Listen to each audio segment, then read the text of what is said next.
Batting second, number 9, the second baseman, Hayden Cuccia. Batting third, the shortstop, number 6, Isaiah Munoz. Batting cleanup for the Blues tonight, wearing number 10, the third baseman, Brendan Comerford. And it's number 18, the designated hitter, Tyler Stevens. Batting sixth, wearing number 27, the first baseman, Chris Johnson. Batting seventh, the catcher, number 36, Brody Miller. Making a return appearance at Sinsheimer for the Blues. Batting eighth, number 2, the right fielder, Giovanni Blanchette. And batting ninth, wearing number 5, the left fielder, also back for return appearance, Jake Hicksonbaugh. Starting pitcher tonight for the Blues, the right-hander from Cuesta College, wearing number 8, it's Jackson Howell. The Blues are led by Dean Traynor. He is assisted by Brian Traynor, Rene Regalado, Mason Alex, and Max Lober. Ladies and gentlemen, our national anthem is being sung tonight by Shia Holyfield. We would ask that, with respect, you would please stand and kindly remove your hats. Shia?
Holyfield. Thank you very much, Shia. Here's the defensive lineup for your SLO Blues. In left field, it's Jake Hicksonbaugh. Center field, Ethan Royal. In right field, Giovanni Blanchette. Moving to the infield, the third baseman is Brandon. Well, you know, some people call the end of December the most wonderful time of the year, but I beg to differ. I think the most wonderful time of the year is in mid-May when Sinsheimer opens its gates and over 1,000 Blues fans pack the place with kids playing on the grass concourse and tri-tip sandwiches filling the air. Today just so happens to be that day. For the 77th time, the Blues begin their summer season in San Luis Obispo. And like last year, they host the Coastal Dodgers down from Santa Barbara. Welcome into the broadcast booth. My name is Nate Mills, and any moment now, the Blues will get their season underway with Sam Howell on the mound. Local kid from Morro Bay High School, was committed to St. Mary's, actually spent the fall there his freshman season, but like Giovanni Blanchette, eventually redshirted his season and then transferred out. Coach Greg Moore must have really meant a lot to those kids up there at St. Mary's, as we have two examples right here in San Luis Obispo with Giovanni Blanchette and Sam Howell. But Sam Howell getting the nod tonight for SLO. Talked to him before the game, and he really just wants to keep this game simple. That's the mantra that seems to be going on throughout the team. Talked with head coach Dean Trainer about that, hitting coach Renee Regalado. They just want the kids to go out there and have some fun. It's a lot of young faces out here tonight, as we're still waiting for some college players to enter San Luis Obispo as they're wrapping up their end-of-the-year tournaments. They're wrapping up their seasons, trying to figure out how they're going to make their way over to the Central Coast. So for now, it's some of the best high school players from the area filling the gaps with, of course, some college kids mixed in there in between. And we're just about set here underway at Sinsheimer Stadium for the first time in the 2024 season. Leading it off for the Coastal Dodgers is Jeremy Camarena. It's the second baseman digging in now. Let's take a look at the defensive alignment for the Blues this evening. Behind the dish for San Luis Obispo, it's going to be Brody Miller. At first base, we have Chris Johnson as the first pitch of the season is taken upstairs for ball one. Over at second base, it's Caden Cuccia. At third base, it's Brendan Comerford. At shortstop, Isaiah Munoz. As Sam Howell brings his second pitch, and this one's fouled straight back for strike one, count even at 1-1. In left, it's Jake Hicksonbaugh. In center, it's Ethan Royal. And in right, Giovanni Blanchette, returning to the SLO Blues. Hicksonbaugh, also a returner. Playing in left field today, just got back from Monterey Peninsula College. Howell with the slider taken for strike two for Camarena. And more on the simplicity that Howell wanted to achieve in this game. Talking to him pregame, he just wanted to go right after hitters. His goal tonight is to just throw strikes and to strike out as many players as he possibly can. This one lined to short. Isaiah Munoz has no problem, puts it away for the first out of the 2024 season. And that's exactly the result that Sam Howell wants to produce in tonight's game. Just short at bats, resulting in outs. He wants to get right back into the dugout, give the guys on offense a chance to put some runs on the board. As Jetner Welch will now dig in here for the Dodgers. And he takes ball one upstairs. So once again from Howell tonight, we're going to see a lot of mix of the fastball and the slider. He'll bring out the changeup, he told me, about the second to third time through the batting order. But for now, it's slider fastball. Here's his first slider of the at-bat, taken for a strike. Count even at 1-1 to the left-handed hitting Welch, who's playing right field tonight for the Dodgers.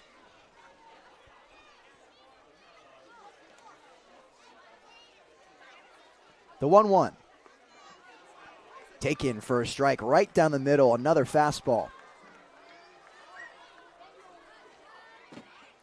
For the first time this season, the San Luis Obispo fans are wanting their hot sauce, and they're one pitch away from getting so. 1-2. Swing and a miss, strike three. He got him on the slider, and there's the first bottle of hot sauce this season. Quick first two outs here for Sam Howell. He got him on the sweeper.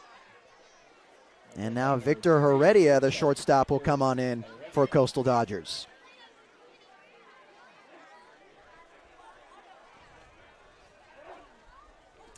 Heredia listed as a right-handed pitcher, playing shortstop today for the Dodgers.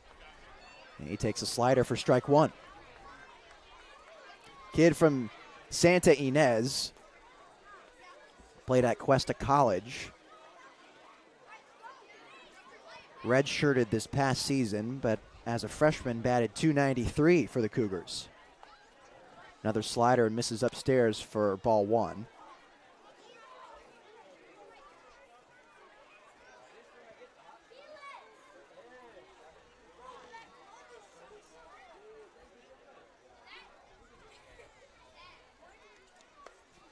Here he comes, fastball upstairs, taken for ball two.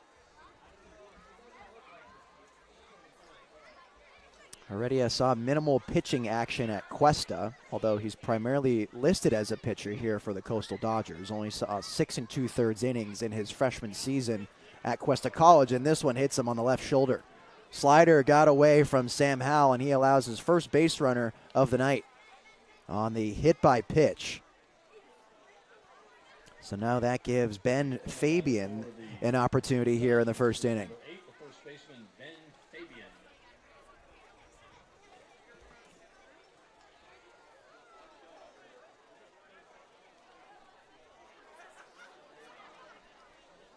Fabian with a runner on first base, got 2 down. Top of the first inning here at Sinsheimer. Here comes Howell. Fastball misses outside. And now Howell's just got to make sure he doesn't let this inning get away from him. He made some pretty clean work with those first 2 outs. Of course, the hit by pitch can throw any pitcher off his rhythm. Now he's got to find it here. Taking off for second. Here's the throw, and he's in there safely. Heredia with the stolen base. Now a runner in scoring position for the Coastal Dodgers.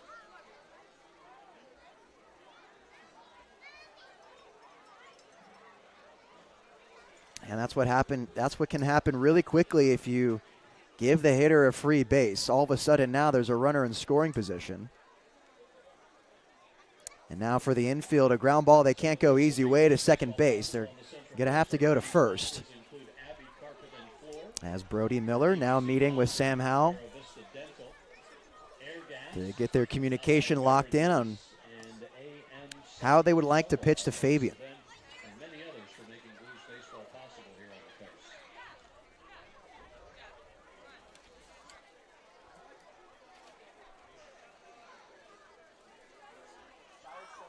Here's the 1-1.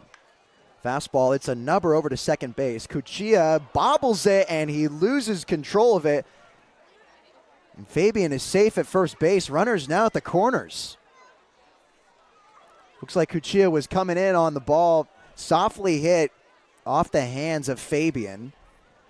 Tried to get it off a little too quickly, and he lost his footing getting over to first. And he just ran right over the ball, and this inning continues.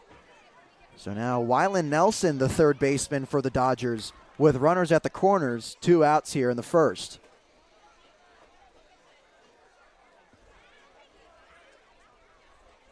Oh, fastball taken outside for ball 1.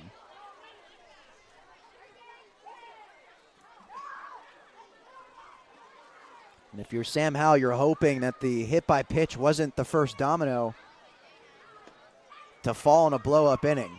But for now, he's got to deal with Nelson here on a 1-0 count. Here it comes. Slider gets away, now 2-0.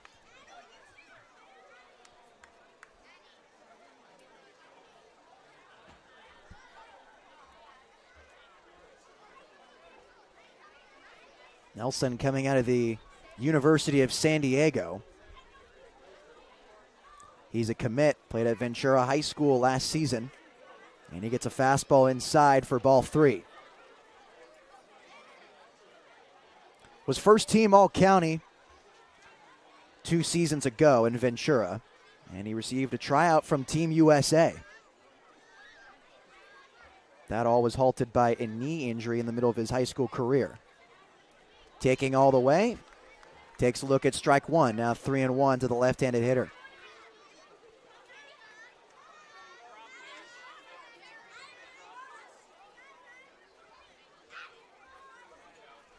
Nelson also listed as a right-handed pitcher here for the Dodgers, getting an at-bat. Throw to first, not in time. Chris Johnson there to throw it back to Howell.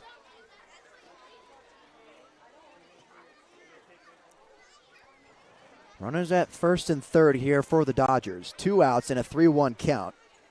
Here comes Howell to Nelson. Nelson swings right through the fastball. Count now full at 3-2. If you're Howell, you're wanting to give your best stuff right here. Wanting to escape the jam.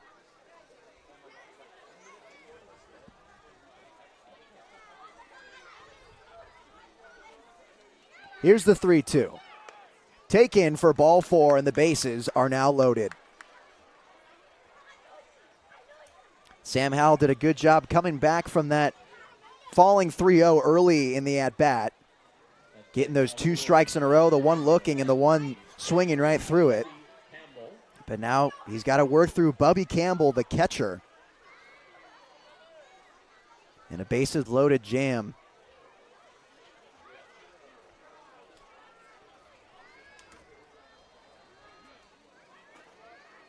Campbell coming from Santa Barbara Community College, the freshman from Corpus Christi Veteran Memorial High School, all the way from Texas. Swing and a nubber right at the plate. It will be foul.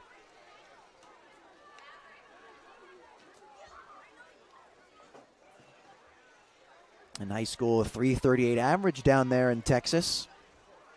2 home runs, 2 triples in the 22-23 season.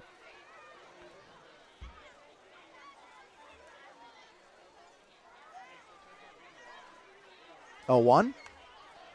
Fouled straight back, out of play. Now 0-2 to the right-handed hitting catcher. And if I'm Sam Howell, I was seeing how that slider was working in these early at-bats, especially with Jetner Welch. Got him to swing right through it, had a lot of good movement on it. I'd go back to that pitch here. Whatever he's most confident in. Here it comes to Campbell. Here's a tapper to Munoz at short, and he'll go to first. Not in time, and Johnson botches the throw. 1 run comes in. Here comes another. The throw is offline to home, and the Dodgers get on early with a 2-0 lead. Miniature snowball fight as Munoz could have just flipped it to second. Elected to go to first at Chris Johnson instead. One hopper in the dirt, couldn't pick it, and the inning continues. Now the designated hitter, Joe Tallarico, stepping in for the Dodgers.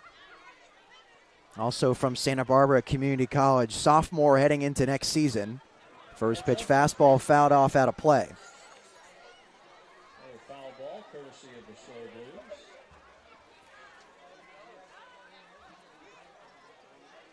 Once again, another guy who was primarily listed as a pitcher. Have no hitting stats on him, just his work on the mound. But getting a shot here at the designated hitter. Another slider gets away, and another free 90. Bubby Campbell swipes second base off the errant slider. Now 2 runners in scoring position.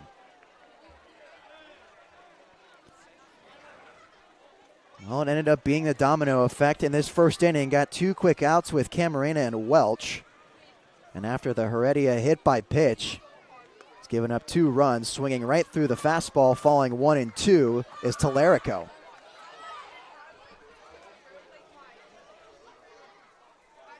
Howell just wants anything to get out of this inning right here. Going with whatever he's most confident with runners on second and third. 2-0 lead for the Dodgers. Here it comes. Fastball fouled straight back into the netting. We'll do it again.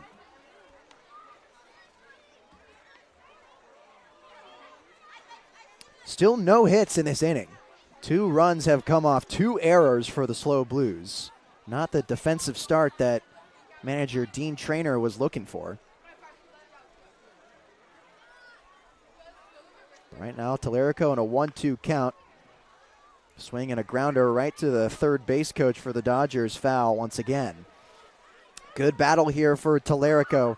Wanting to add on some more runs for the Dodgers. Wanting to make it hurt that much more.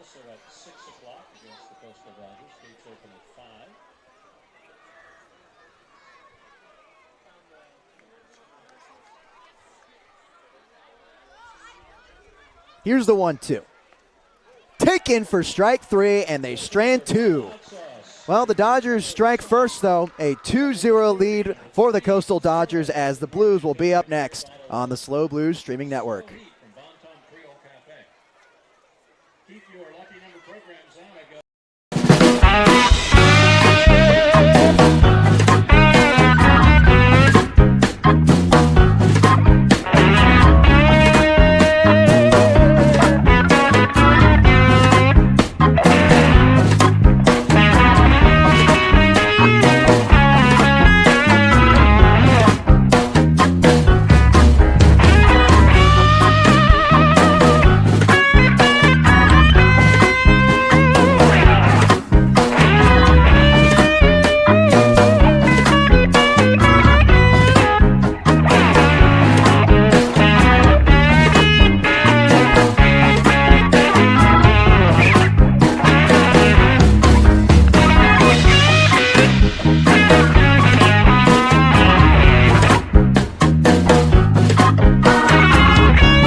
Well, welcome back to Sinsheimer Stadium here on the SLO Blues streaming network. Opening night here for the 2024 season, and the SLO Blues already playing from behind here after a nearly catastrophic first inning.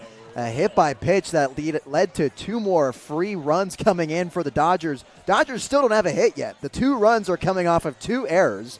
But the Blues are trying to flip the script now, as leading off for them is Ethan Royal, the center fielder from Utah Tech.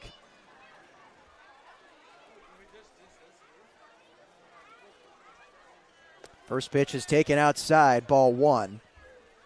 And Royal, local kid, you're going to see a lot of that here from both sides of the ball tonight, especially for the Blues as we wait for some new talent to roll in. Second fastball, this one's taken for a strike. Count now even at 1-1 to Royal. And in his time at Utah Tech this last season, batting a .246 clip, a .336 on base percentage as he swings right through the changeup here, quickly falling to 1-2 in the count. He's a guy that can get on base, Ethan Royal. A lot of the team is composed of guys like that, a lot of high walk, high average guys, as here's a sweeper taken for a ball, count even at 2-2. He'll single you to death. He'll walk you to death. Not necessarily a high slugging, especially up there in the altitude of Utah Tech at 289.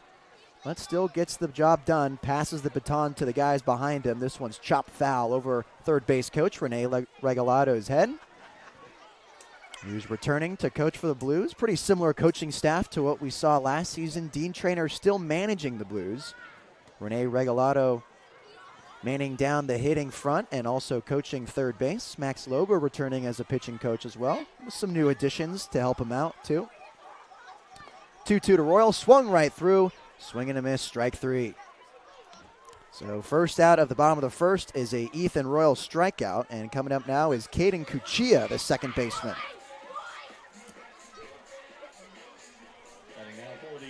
As Cuccia digs in, let's take a look at the defensive alignments here for the Coastal Dodgers. Behind the dish, it's Campbell at first base. We got Fabian at second, Camarena. Third base, Nelson. Shortstop, Heredia. Swinging right through it is Cuccia for strike 1.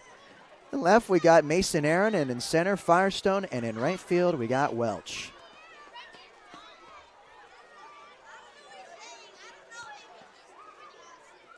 Here's the 0-1 to Cuccia, taken downstairs for a ball. And working quickly already here for the Coastal Dodgers is Waite. Bradley Waite here. Here's a slider driven deep to right. Looks like it's going to burn Welch, and he actually makes the grab. Welch, I don't even think he saw the ball enter his glove, but he makes a spectacular snag out there in right. Didn't take a great angle. His first step was in towards the ball, and you know when they coach you in college, they tell you to go first step back. He was shaded awfully shallow as well. Had to flip the head and threw the glove out and made the second out of the inning. As Cuccia goes down on the fly out, and Isaiah Munoz now digs in for the Blues. Here's a sweeper yanked for ball 1.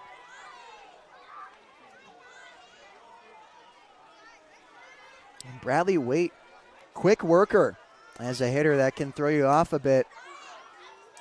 Wanting to get your feet settled into the box, is swinging through that fastball is Munoz for strike 1. Munoz spent a very short time with the Blues last season. He's at Cuesta College. Here's a slider tap foul. Had a great season at Cuesta, good enough to earn him a commitment to Cal State Northridge this next fall. Excuse me, it wasn't at Cuesta, it was at College of the Sequoias. A .399 average, a .638 slugging. Yeah, that'll do it. Slider yanked again for ball 2. Very impressive stats. He earned first team All Central Valley Conference, and he was co-player of the year last season. In the conference, he was 4th in average at .399, 5th in home runs, and 3rd in stolen bases. This one's hit sharply to the shortstop, Heredia. He goes to first. That one's in time, and the side is retired. A quick 1-2-3 inning for Bradley Waite. as we'll come back and the Dodgers will do it again here on the SLO Blues streaming network. Foul balls can be dangerous, so do keep an eye out for them when they come in your direction. Tennis Warehouse tennis ball toss happens at the end of the 5th inning. And we have tennis balls for rent right now for $1 a piece at the marketing tent. Some of the folks that sponsored Blues Baseball include Apex Technical Sales, Astound Business Solutions, powered by Digital West, Veda's Beer Garden, Big Brand Tire, Bon Ton Creole Cafe, and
(8-9-1) here for the Coastal Dodgers as we enter into the top of the 2nd inning here at Sinsheimer Stadium.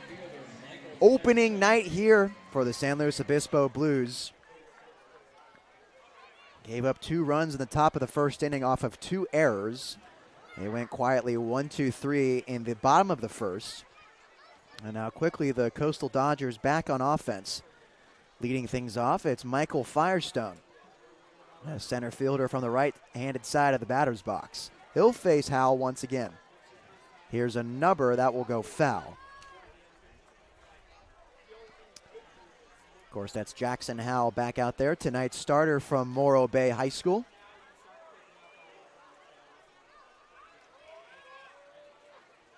Now a Cuesta College Cougar. Staying in slow for the summer. Here's a slider that's popped straight up. Going back is Miller, throws off the mask, and there's the first out of the inning. So Firestone pops out to the catcher, Brody Miller, and there's one away here for Mason Aaron, the left fielder.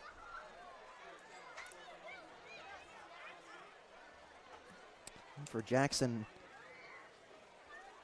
Howell, he's been active ever since the season ended 2 weeks ago for Cuesta College. Made it far into the postseason, but they were eventually eliminated by Palomar College in the Comets in the Super Regionals. That game went extra innings. Here's a number over to short. Here's Munoz on the run, and the throw, not in time. Maybe a bit of miscommunication there between Munoz and Comerford. At the last second, Munoz grabbed it. Good throw over to first, just wasn't in time for the speedy Mason Aaron. As he reaches on the infield single, we'll flip the lineup up top to Jeremy Camarena. Cuesta College eliminated by Palomar College in 10 innings. That was an 8-7 finish in the Super Regionals. Those kids at Palomar, they produce some good athletes, I'll tell you. Pick to first, not in time. Camarena, last at bat, lined right to Isaiah Munoz for the first out of the 1st inning.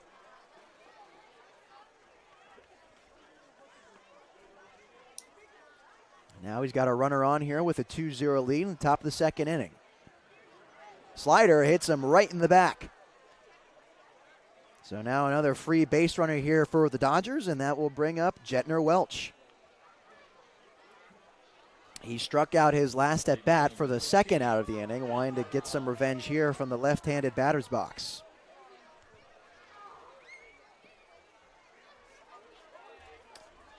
Dimensions at Sinsheimer, pretty big. 335 down the left field line, 320 down the right field line, and 395 to center. That's a 365 in both of the gaps. First pitch taken outside for ball one. Actually looks like 380 in the left center gap. It's hidden amidst all of the advertisements on the wall. So pretty difficult field to hit the ball out, but it happens, especially when the fog rolls in. Both runners take off, and both are safe. Now 2 runners in scoring position, just like that for the Dodgers. Showing some speed on the base paths for Mason Aaron and Jeremy Camarena. Little double steal action here early on. Runners at second and third.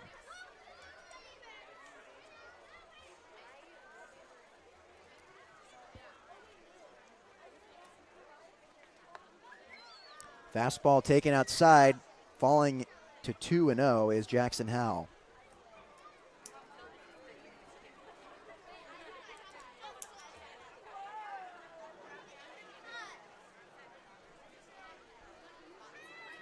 Infield shading in now with runners in scoring position and less than 2 outs. Howell comes home. This one misses low. Did he go? No, he didn't.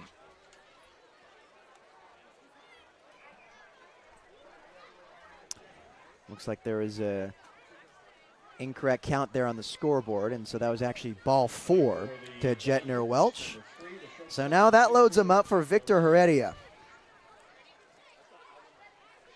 Heredia last time up was hit by pitch. He was the first domino to fall in the 2-run first inning. He came around to score, and now he's got bases loaded with 1 out here. First pitch slider taken for a strike. Might have gotten a call there. Looked a little outside to me.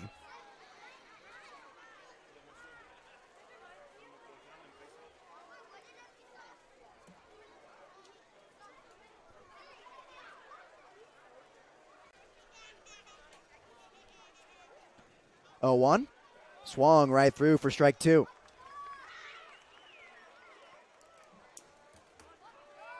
Heredia down quickly in the count.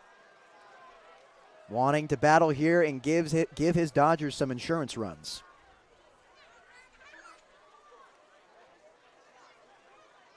Howell comes set, kicks and fires. Here's a grounder up the middle to Munoz. He's going to flip to second. Throw to first is in time. Jackson Howell gets out of the jam off the double play from Munoz to Cuchilla. And now we'll head to the bottom of the second inning. It's 2-0 Dodgers on the SLO Blues streaming network.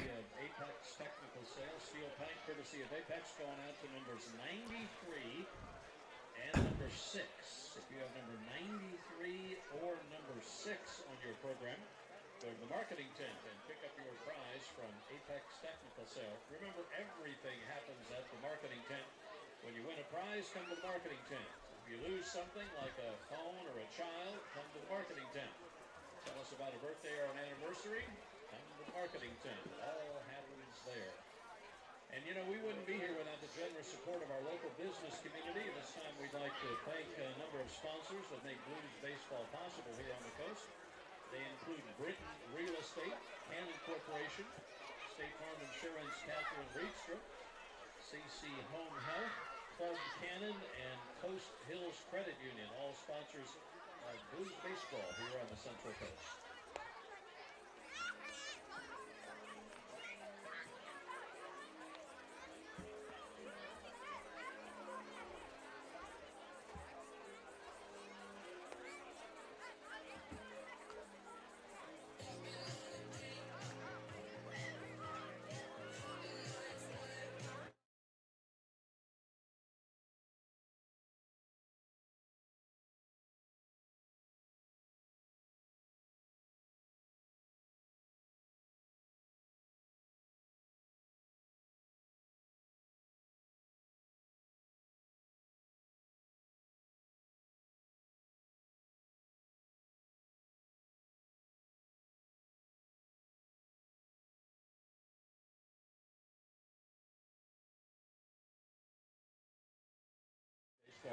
Bottom of the second here for the SLO Blues. They'll try to cut away at the 2-0 deficit that they earned in the top of the first inning, and leading things off for them is Brendan Comerford. Third baseman takes a slider, first pitch outside for ball one. And Jackson Howell did a great job getting out of the bases loaded jam in the past inning, courtesy of the double play from Isaiah Munoz to Cuchilla and to Johnson. This one's fouled straight back for strike one.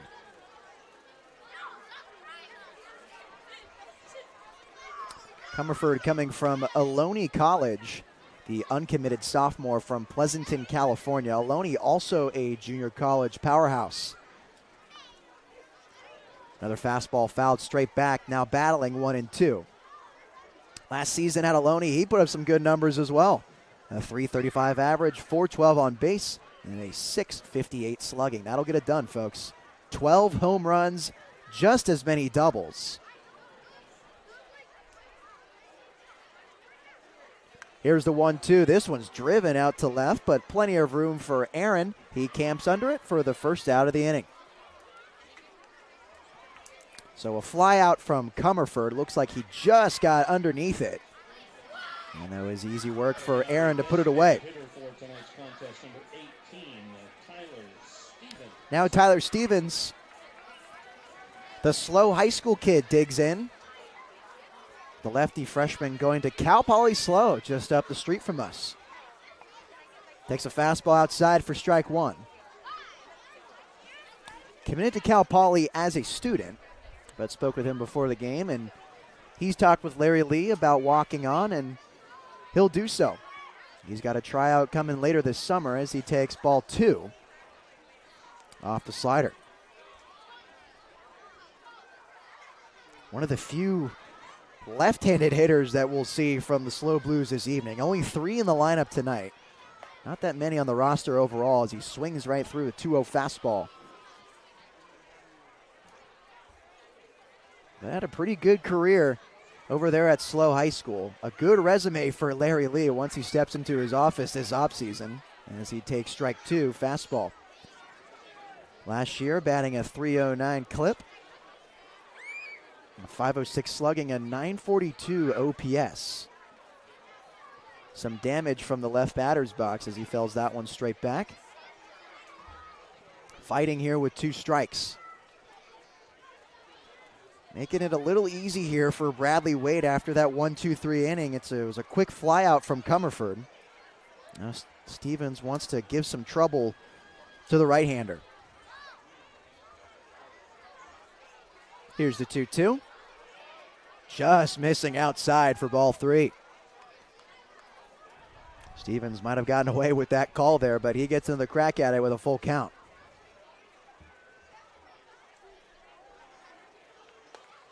(3-2) taken for strike 3 right down the middle. So Tyler Stevens, the designated hitter, goes down looking, and now he'll pass it off to his former teammate at SLO High School, the first baseman, Chris Johnson.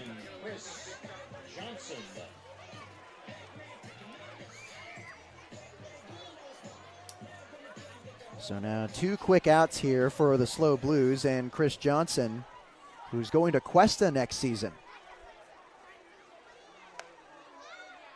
Takes the first pitch, slider for a ball. And Johnson this past year batting .426 at SLO High School. Here's a base hit into left field, and the first hit of the season for the SLO Blues. It comes off the bat of Chris Johnson. With 2 outs, the big right-hander keeps this inning alive. Enough for the catcher, Brody Miller.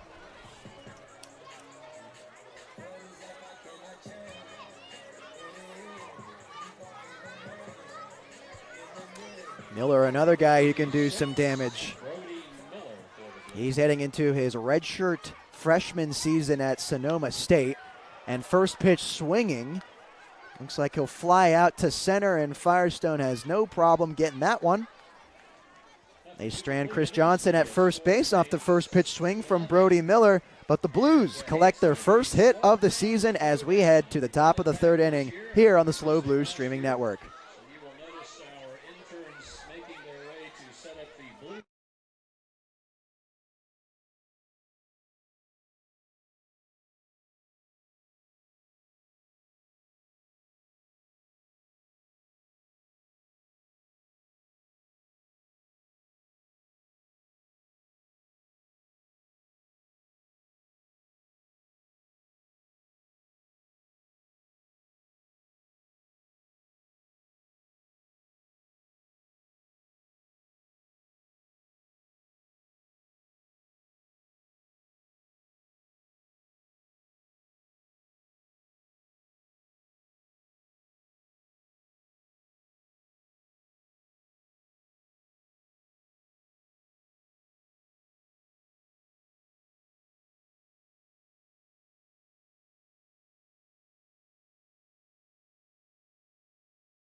Ben Fabian leading things off here for the Coastal Dodgers after the Blues go down in the bottom of the second inning after the base hit from Chris Johnson. Other than that, it was a fly out to left, a strikeout looking, and a fly out to center. The first baseman digging in now after the reaching on error in the first inning. First pitch swinging. Here's a base hit into left field. Solid contact coming out of Fabian, and he gets right to it for the Dodgers. And Hal, you know, he talked about giving him strikes and trying to go for the strikeout first, but he's had a few misses here within the first two frames, as now Wylan Nelson will dig in now. He walked last at bat, was stranded at second base.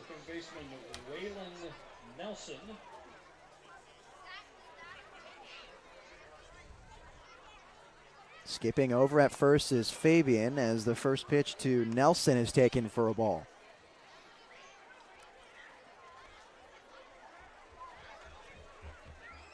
Only one hit last inning, and the Dodgers stranded, the bases loaded. All thanks to the Munoz-Cuchilla double play over to Johnson. Picked to first, not in time. Still a 2-0 lead here for the Coastal Dodgers early on in this game at Sinsheimer. A packed house tonight at Sinsheimer Stadium for the Blues opening night.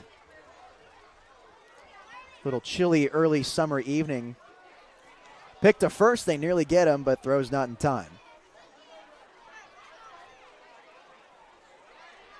And as a base runner, if you're a Ben Fabian, you want Hal to get in his head as much as possible. And in Fabian's case right here, he's just skipping left and right, trying to kick up some dust and getting his mind off the batter. As he now takes off for second base, the throw down is not in time. So there's a stolen base for Ben Fabian, and all of a sudden another runner in scoring position for the Coastal Dodgers.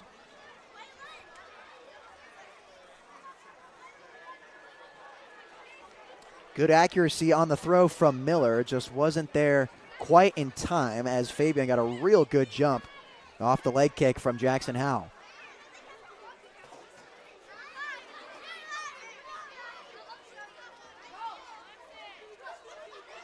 Here's the 2-0. Swung right through on the fastball for strike one.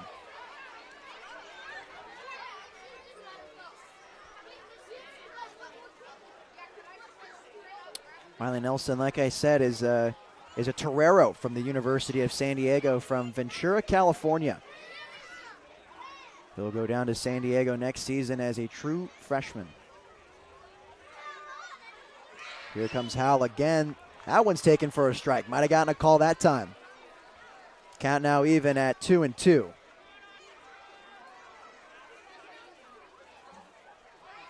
Wanting to get out number one with a runner on second base for Hal.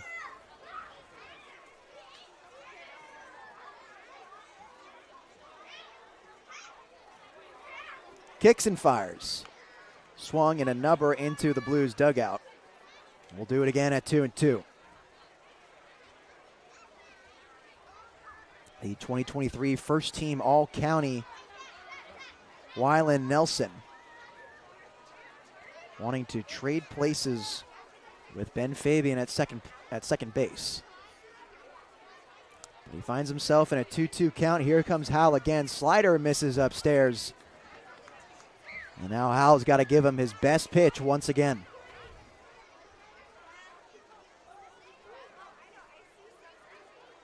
Full count to the left-hander. And Hal already is getting up that pitch count into areas I don't think he was anticipating. Here's the 3-2. Swung right through for strike three. And they get the first out of the inning via a K.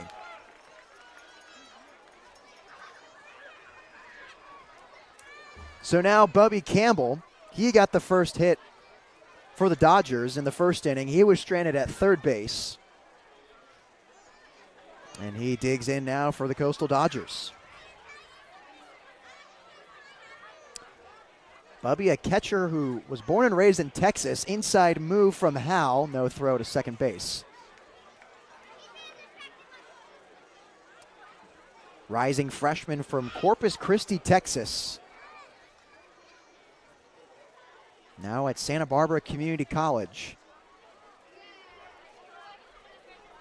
Digs in here with a runner at second base as Howell comes to him. First pitch with the slider taken for strike one.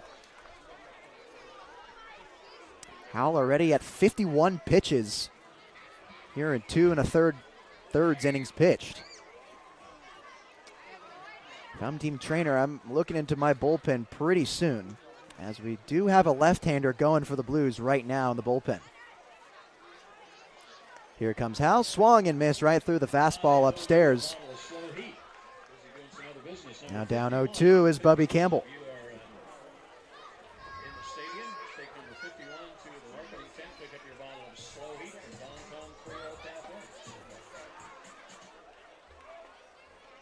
0-2 to Bubby Campbell as Jackson Howell gets his sign.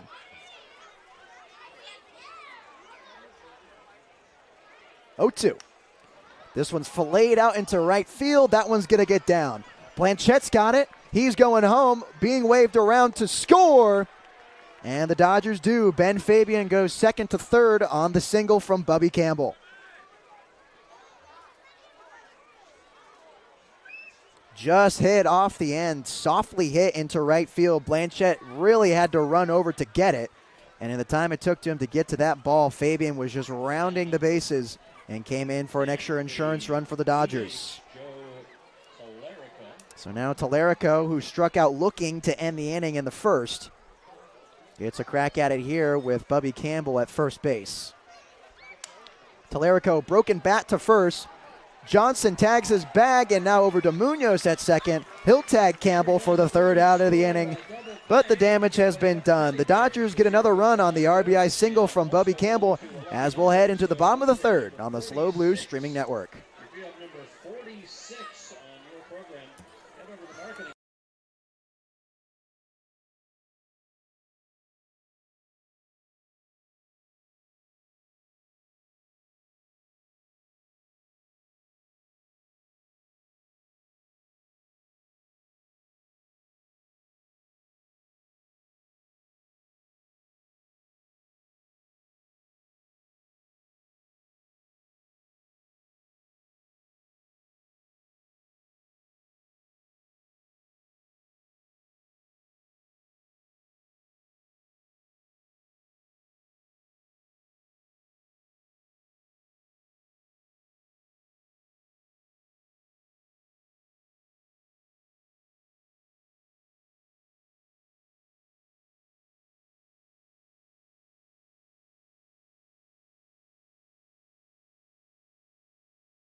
Giovanni Blanchette leading things off for the SLO Blues in the bottom of the third inning.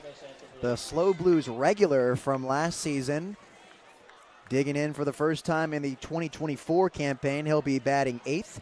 Jake Hicksonbaugh up next, and then we'll see Ethan Royal at the top of the lineup.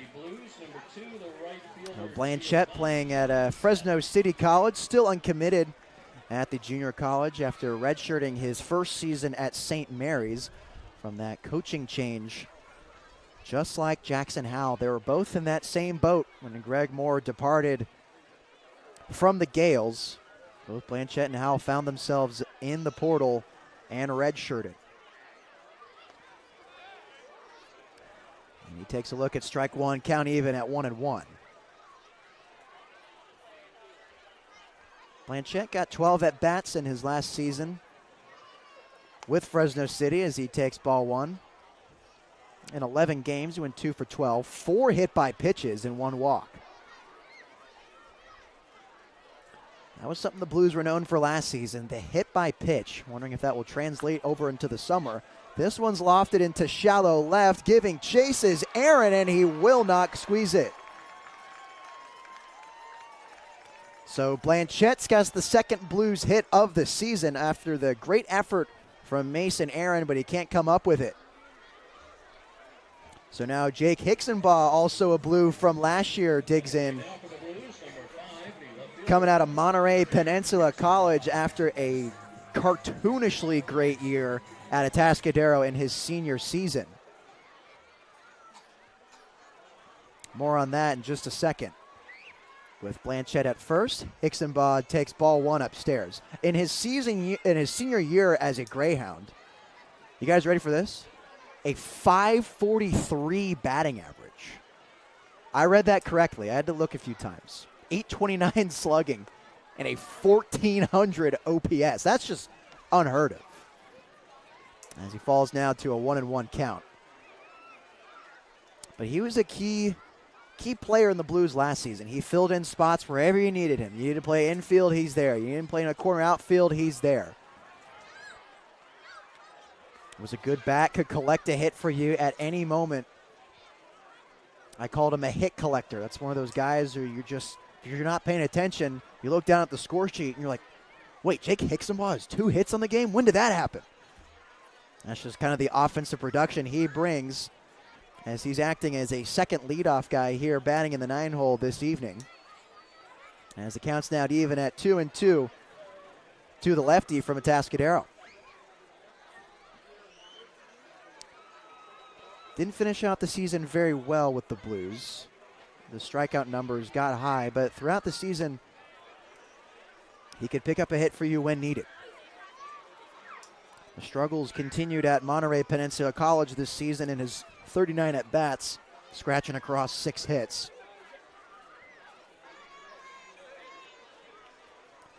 Here's the full count to Hicksonbaugh. This one's chopped right back into the netting.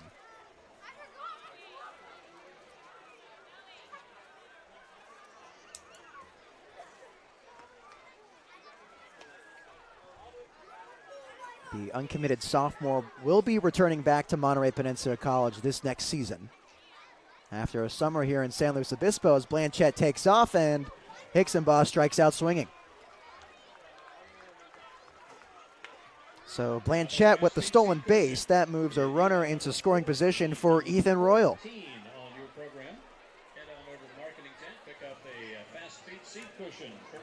And the Blues finally get through the lineup here in the 3rd inning. And it gives wave to the center fielder from Utah Tech, who struck out last at bat in the 1st. First pitch changeup taken for a strike.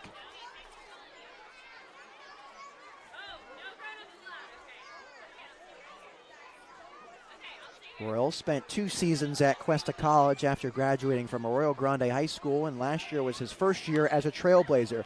He sends this one into left center field for a base hit. Blanchette's coming around to score, and the first Blues run of the year comes from an RBI single from Ethan Royal.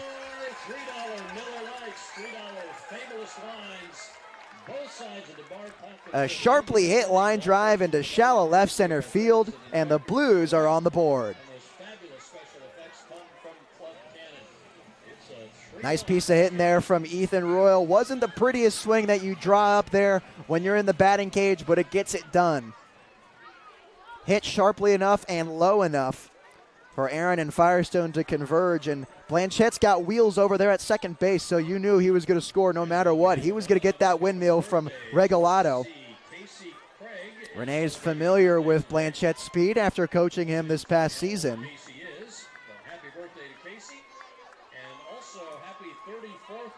And now Caden Cuccia will come on up with Ethan Royal at first base, fresh off an RBI single.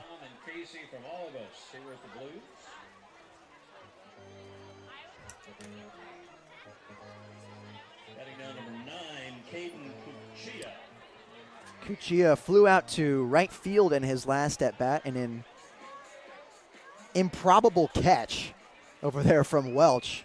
I don't think he saw the ball when he came down with it. Showing bunt. Yes, he did. That goes for strike one.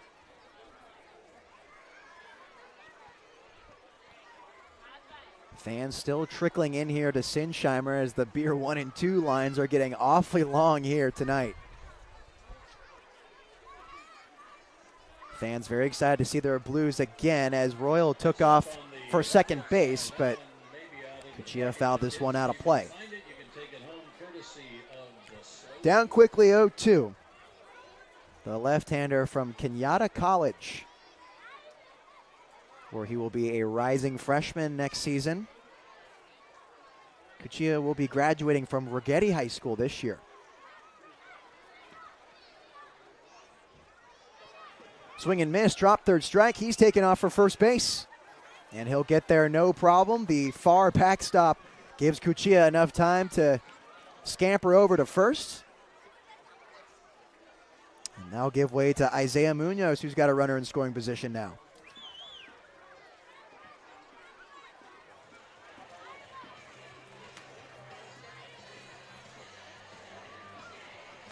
Number 6, the shortstop, Isaiah Munoz. So Isaiah Munoz played in a few games against the Blues, or with the Blues this last season. Couldn't find his metrics on point streak as the inside move to second base. Throw goes into center field.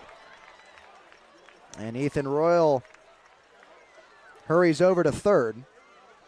There's a free bag.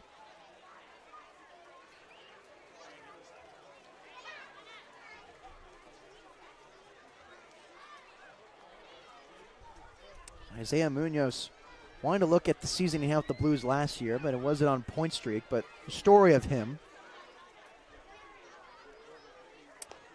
as this one's taken for a ball downstairs, graduating high school in Fresno. He was committed to the University of Hawaii. He was there in the fall. Then that season went over to Cuesta College, 64 at-bats, adding a 234 clip. And then this past season went to the College of the Sequoias as he lines right to the shortstop Heredia for the third out of the inning. Oh, but the Blues get a run from an Ethan Royal RBI single. Stay tuned on the SLO Blues streaming network as Ryan Giacomini will join me providing the color commentary here at Sinsheimer Stadium.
New pitcher for the Blues here in the top of the 4th inning. It's the SLO high school left-hander Felix Stork, as Ryan Giacomini now joins me in the booth providing some color for tonight.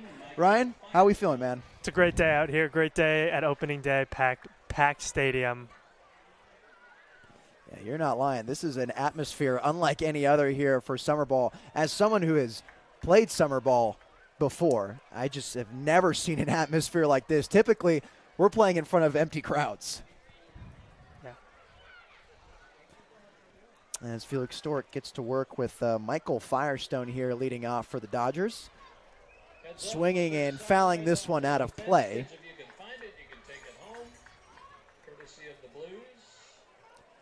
Firestone in his last at-bat popped out to the catcher and Brody Miller. And he fouls that one again. 0-2 for the center fielder. 3 straight fastballs from Stork. He's really pounding the zone with the heaters early in his appearance. Another fastball swung right through for strike 3. Felix Stork, in his first appearance as a Blue, gets a strikeout. A great pitch. He set him up on the outside part and went right back to it just a little bit further away, and he got Firestone to go at it. A good mix there, only using his fastball. Yeah, I had the pleasure of seeing Felix Stork pitching in his regular season with the SLO high school Tigers, and he's attacking it the same way he would in a high school game. This is, from as far as I know, his first time seeing college hitters, and he's not afraid to come right at them with the fastball. That's a great sign for Stork, showing lots of confidence in that pitch. And here's 2 more fastballs for the left-hander. This time, both of them go for balls. And the Dodgers have shown that they can hit, they can be patient, take walks, so we'll see what they can do with the fastball. There's another one, this time taken for a strike, 2-1 to Mason Aaron. He singled in his last at-bat and was then stranded at third base. That was back in the 2nd inning. Stork just looking to keep it at a 2-run deficit, get the bats back up there. They've put together some good at-bats in the recent innings. This one skipped in the dirt. Now count moves to 3-1. Mason Aaron, the Colorado kid from Colorado Springs, spent last season at Allen Hancock College. Doesn't have any stats listed, but will be a rising sophomore this next season. Here's the 3-1 to him. Misses downstairs for ball 4. So a free 90 to Mason Aaron with 1 out away. Now we'll flip the lineup back to Jeremy Camarena, the second baseman.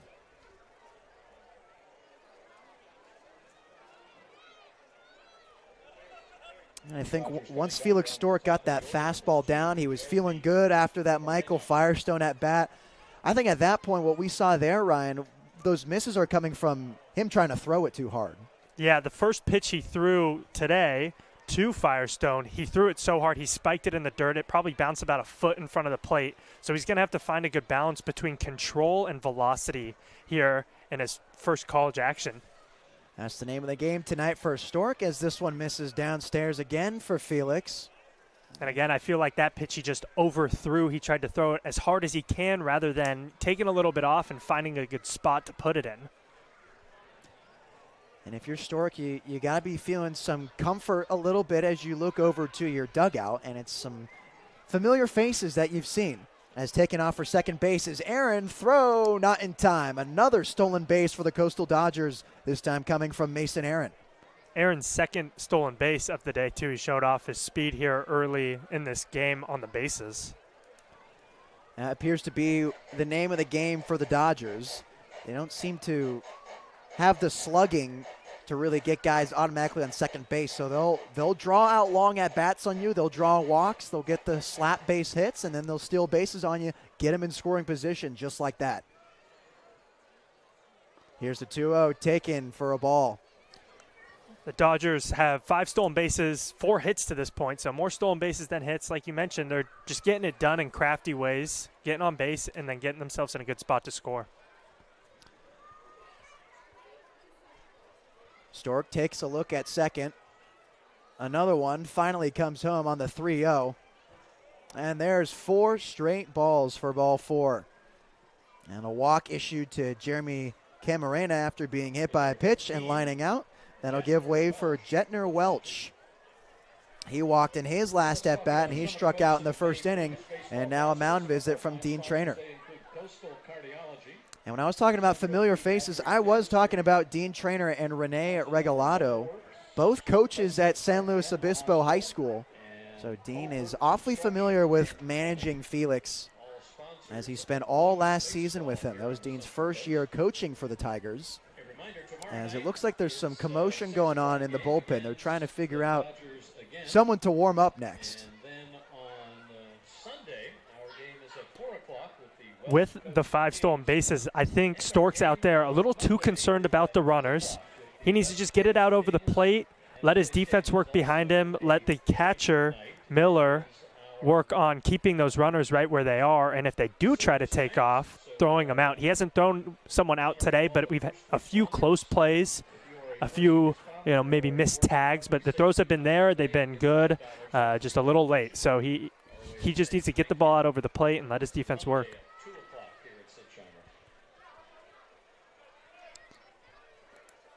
Looks like warming up in the bullpen for the Blues is Matthew Gonzalez.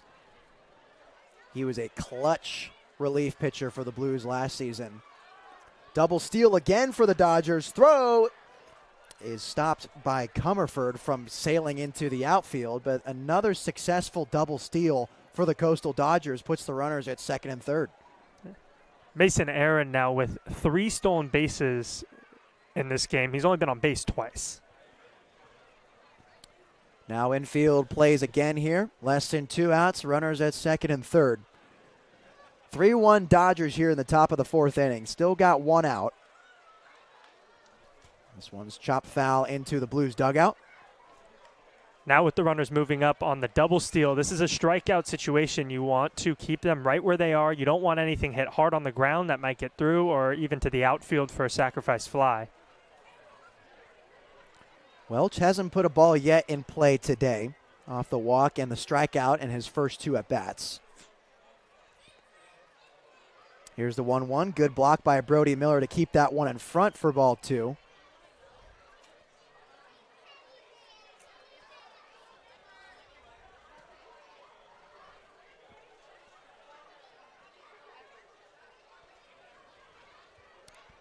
Stork comes set. Here it comes.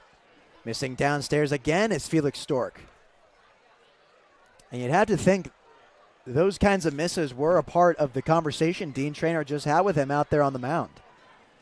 Yeah, just spiking a lot of pitches out in front of the plate, making Brody Miller work, and he's doing a good job keeping it in front. Another skip in front of home plate, and that will load up the bases for the Dodgers. Second walk of the day for Jetner Welch, and now Victor Heredia, who grounded into a double play last inning, will dig in now. And I'm sure Felix Stork would like another one of those right now in this situation. 6 walks and a hit by pitch here just in the 4th inning. Blues pitchers need to find the strike zone and make these Dodger batters work to get on base. That's the tough thing, though. Every time they seem to find the strike zone, the Dodgers making them pay.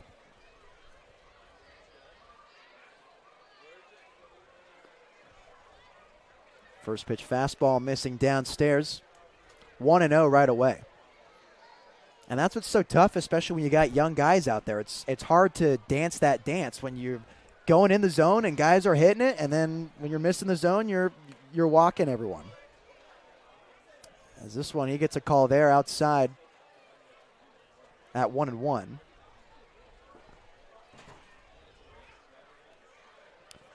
Excuse me, that was 2-0. Stork comes in with the fastball, gets a swing and miss from Heredia. There you go. That's a good pitch. He kept it on the outside part, made it hard for Heredia to hit it, and he blew it right by him.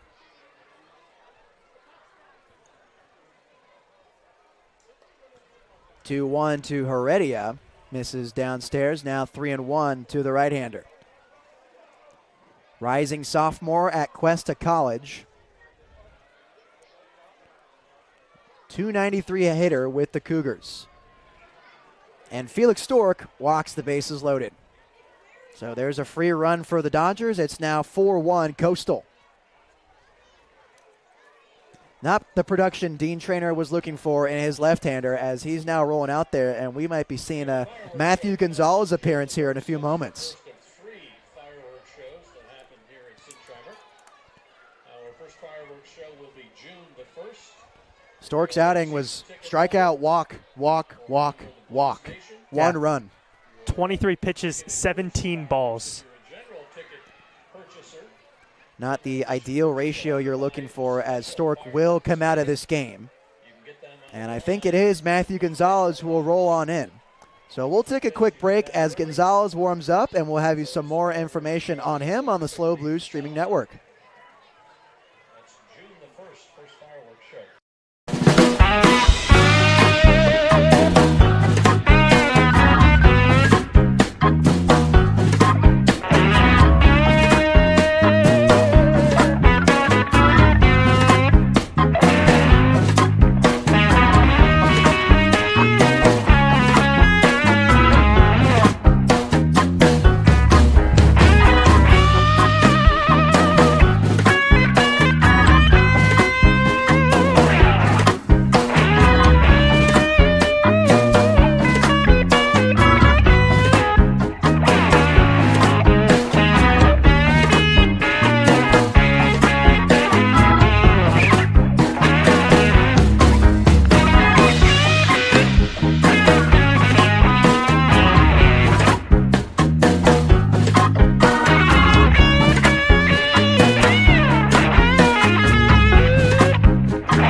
The right-hander from Lompoc, Matthew Gonzalez, inherits 3 base runners.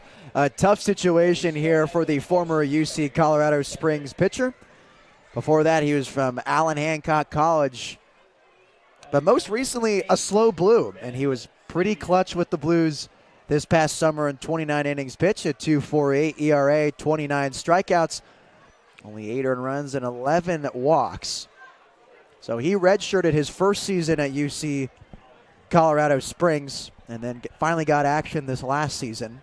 Not the result he wanted, and he wants to bounce back here as he delivers a first pitch strike to Ben Fabian.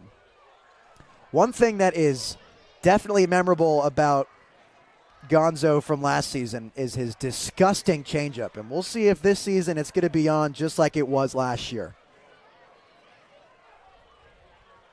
But he's got a tall order to get through here with the bases loaded and 1 out as he yanks the fastball for ball 1.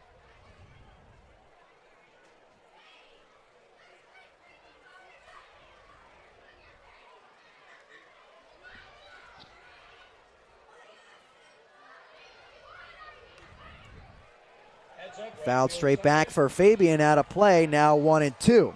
Now there's one of those moments where we could see that changeup, and he has enough confidence to throw it for a strike.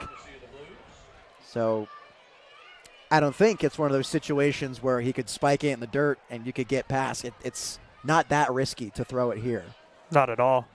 You're looking for a strikeout here with the bases loaded. Here it comes. There's a slider. This one bounces right in front of Miller, but it doesn't matter. It looks like Fabian goes down swinging, first base occupied, and there's the second out of the inning.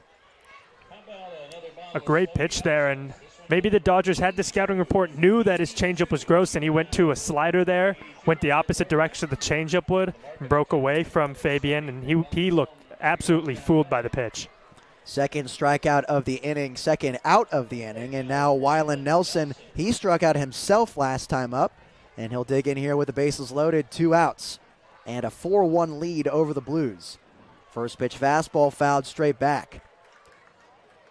And yeah, the slider was something of a rarity last season. Didn't see it too often as his out pitch looked to have a lot more sweep here today. Looked really effective there, and yeah, you're right, Ryan. They could have had that scouting report on him. 0-1. This one's popped straight up to center field, giving chases. Royal, he's got no problems coming down with this one, and will head into the bottom of the 4th inning. The Dodgers leave them loaded. It's 4-1 Coastal Dodgers on the SLO Blues streaming network. It's also where you can watch and listen to the broadcast.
Four, 5, 6 here for the Blues in the bottom of the 4th inning. Leading things off, it's Brendan Comerford.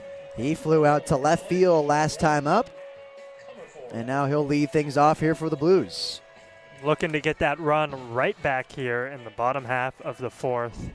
They don't want to fall too far behind to this Dodgers team that's proven that they can put up runs if they've done so in 3 innings.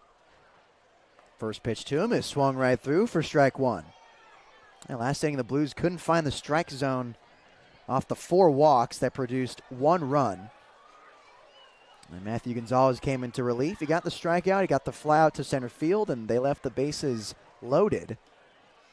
They just got that 1 run as Comerford takes ball 1. Not to mention, Gonzalez got those 2 outs on just 6 pitches. That's some efficiency right there, folks. Comerford swings through the fastball again, now 1-2. He's just behind that fastball. If he gets that stride and load down a little quicker, he might send the ball very far. The former St. Mary's commit, now with Aloni. Wanted to swing at the slider. Was able to hold up, though. Now 2-2.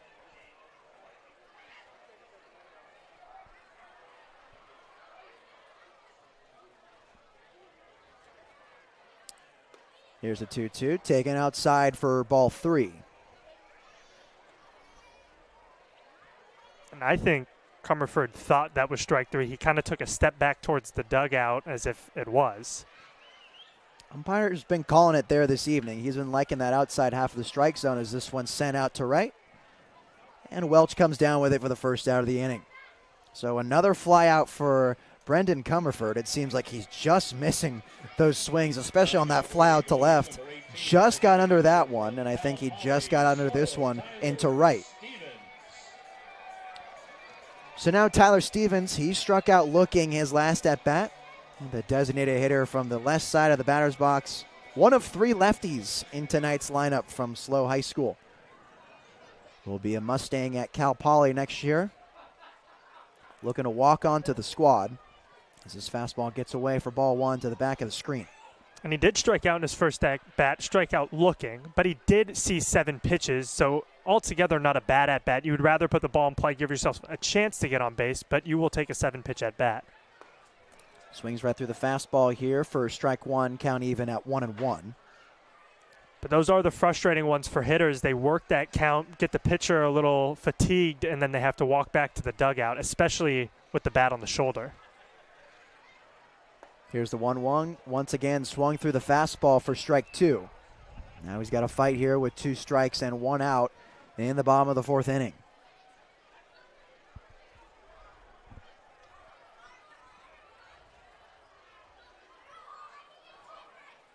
Kicks and fires. Taken upstairs for ball 2. Count now even for Stevens, and now he's getting to work in this at-bat. There's the 2-2, fouled away. Yeah, and it's even more frustrating when you see that many pitches from your starter and Bradley Waite, and you feel like you got him nailed down. You've seen all the looks that he'll give you, and then in your second at-bat, you get a relief guy from the Dodgers, and now you got to start all over again, and now you have to learn him.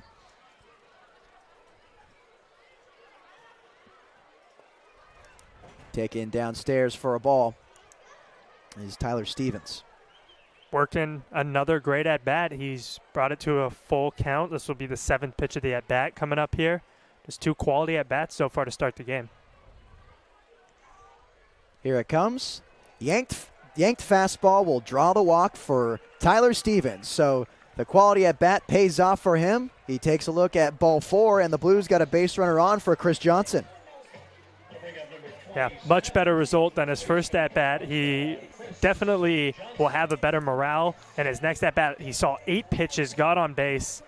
If he's lucky, maybe it'll be the same pitcher. Has him timed up a little bit now. Has seen a few of his pitches.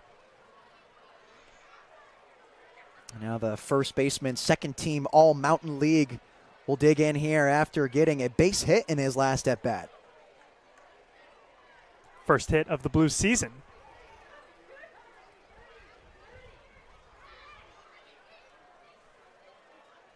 Johnson had a few of those with San Luis Obispo High School this past, 26 to be precise, as he swings through the slider here with now at a 1-1 count.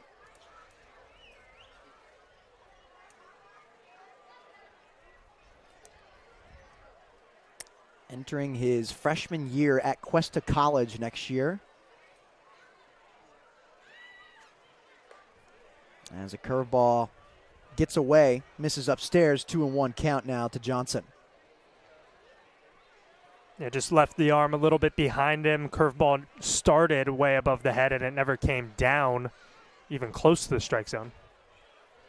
Here's a fastball in there for a strike. Count now even at 2-2.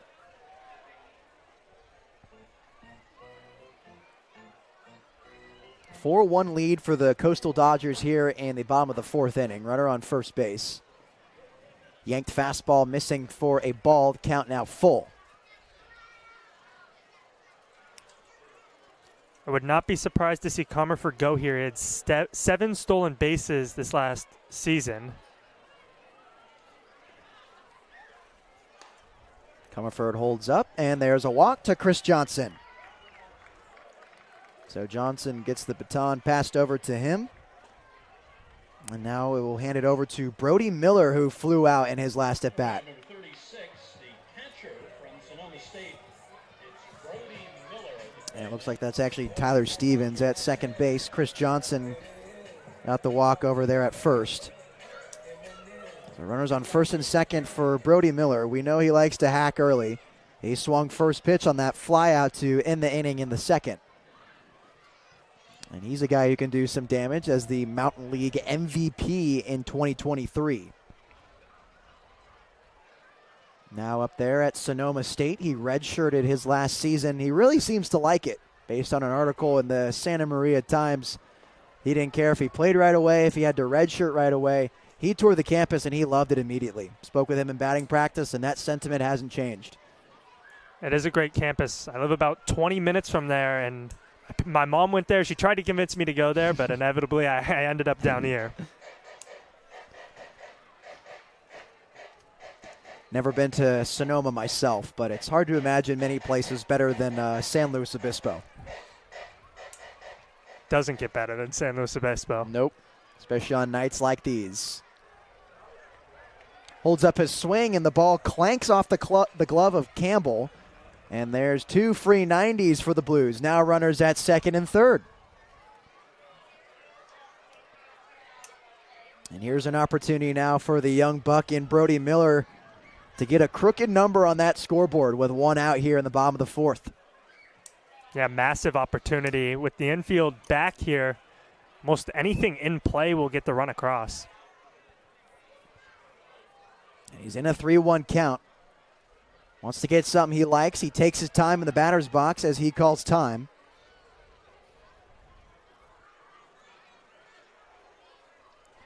Wind blowing out to left field.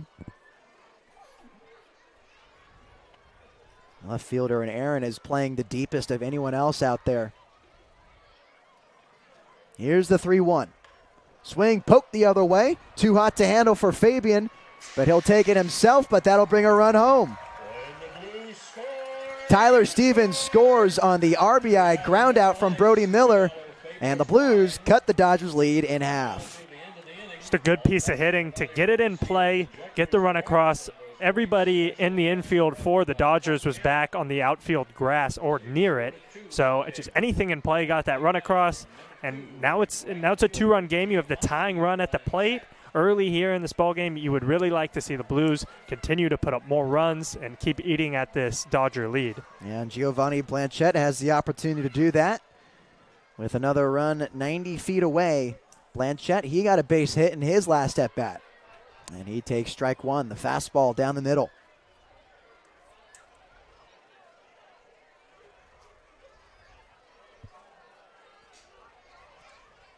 Blanchette got a lot of action with the Blues last season, 49 at-bats. He was one of the 2 Blues to represent the CCL South in the CCL Showcase down there in Compton. It'll be held there again this season. But it was Blanchette and Theo Hardy who eventually departed over to Cape Cod in the middle of the season.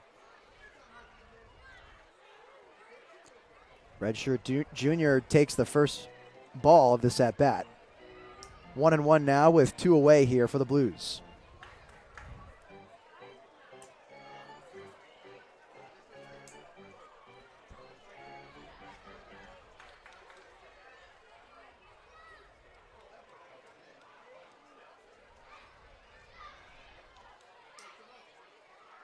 At the belt, here it comes.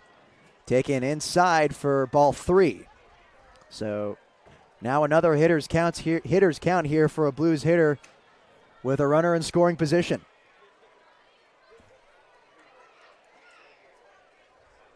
Middle infield playing deep.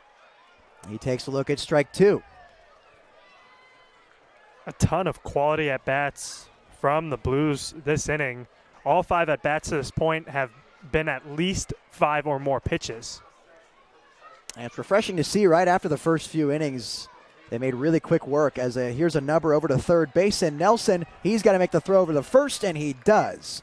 So Chris Johnson gets stranded over at third base after the Giovanni Blanchette ground out, but the Blues get another run. It's 4-2 Dodgers on the SLO Blues streaming network. Dodgers, and it is time.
Sonoma, they do something kind of similar to this, but it's just a smaller venue. Yeah. Like our 4th of July games usually get like 600, 700.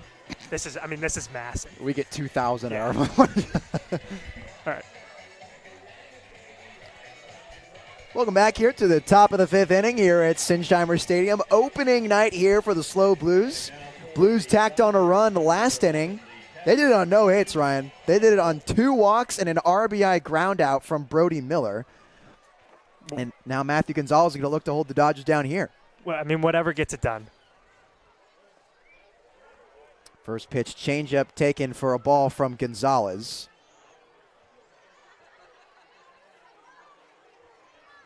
Gonzalez worked his way out of a bases loaded situation after coming into relief for Felix Stork, who had 4 straight walks after striking out the first batter he faced in Michael Firestone. Dean Traynor went to his bullpen, and Gonzalez went strikeout, fly out to center field. Couldn't ask much more from Matthew Gonzalez last inning, as this one's hit sharply up the middle from Bubby Campbell. There's his 3rd hit of the evening. He's putting the ball in play, making the defense work, and I mean they only have 5 hits on the day, and he has 3 of them, including 2 RBIs. Bubby Campbell is just seeing it awfully well this evening. He continues to haunt the Blues tonight as he gets the first base runner of the inning, and Joe Tallarico now digs in. Last time up, he grounded into a double play, and before then struck out looking. A primary pitcher from the right-handed batter's box doing the designated hitting tonight. Fastball taken inside for ball 1 on Tallarico. You mentioned a little bit earlier, but most of the guys in the lineup for the Dodgers tonight are listed as pitchers. Getting a chance here to show off their bat early in the season, where teams are kind of just scrambling guys together to field a roster. Gonzalez comes in with the curveball, and this one's fouled straight back out of play. And, you know, from both sides of the ball tonight, or both teams, we're seeing a lot of youth, a lot of high school guys And so these are players that are used to, towing the rubber and digging into the batter's box. So it's no surprise that they're able to do both. A lot of youth tonight out on the diamond as teams wrap up their season, as Talerico swings and misses through a changeup for strike 2.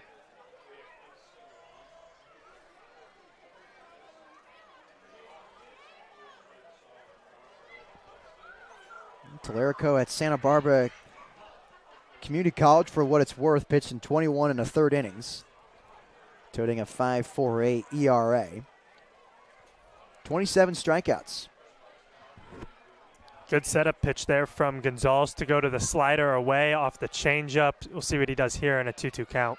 And we're seeing that slider working a lot more. Kind of think what they were coaching him over at Colorado Springs this past season. Here's another slider, swung and missed right through for strike 3. And that was a beautiful pitch sequence. He went to the slider low and away in the dirt, too far for the hitter to even think about swinging at. And then he went to the same exact pitch but started it in the middle of the plate. It just reached off the plate, and it looked really great to Talerico, but it just kept diving away from him. Work of art from Matthew Gonzalez as Talerico strikes out for the second time today. As now Michael Firestone comes in, hits a nubber down the line, but it's foul. Firestone popped out to Brody Miller, the catcher, in his first at-bat, and then struck out last at-bat in the fourth. So now he's dealing with Bubby Campbell over at first base. He reached on after getting his third single of the evening.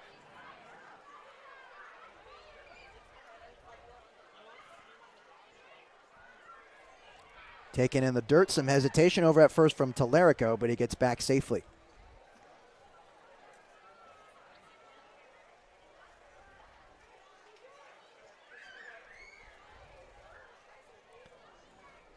Firestone from Santa Barbara, graduating from Santa Barbara High School this season as a rising freshman at SBCC.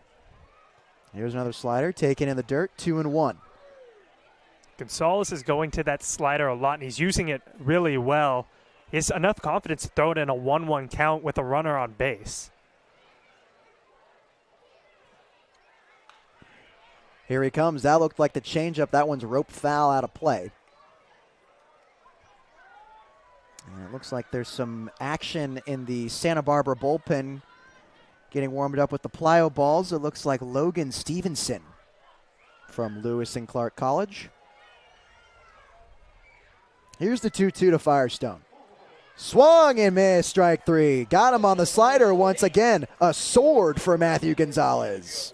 That pitch is filthy. It is. It is moving a ton here today, and it has fooled back-to-back batters for the Dodgers. We'll see if he continues to go to it in 2 strike counts. He's been feeling himself with that sweeper all evening, and I was saying earlier the story of his last season was the combio. It was that changeup.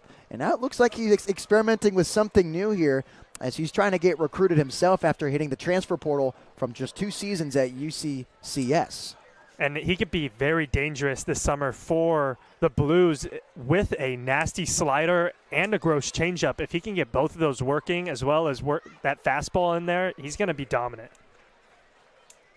Right away, attacks with the fastball, and in there for a strike to Mason Aaron. He's from Colorado Springs, from Cheyenne Mountain High School. Goes to school down the street at Allen Hancock College, and he swings and misses through the second pitch strike, now 0-2.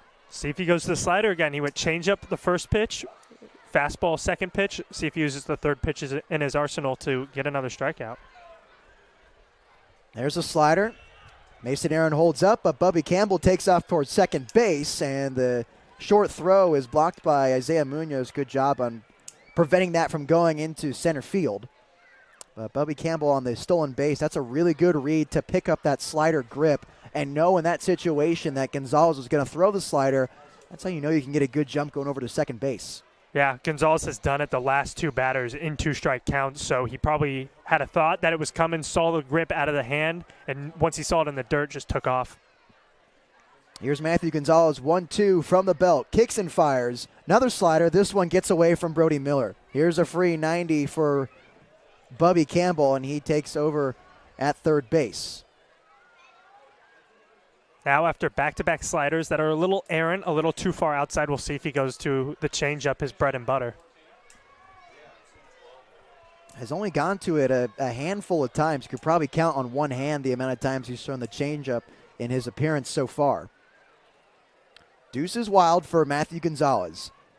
Here it comes. There's the changeup. A number that will leak into shallow right field.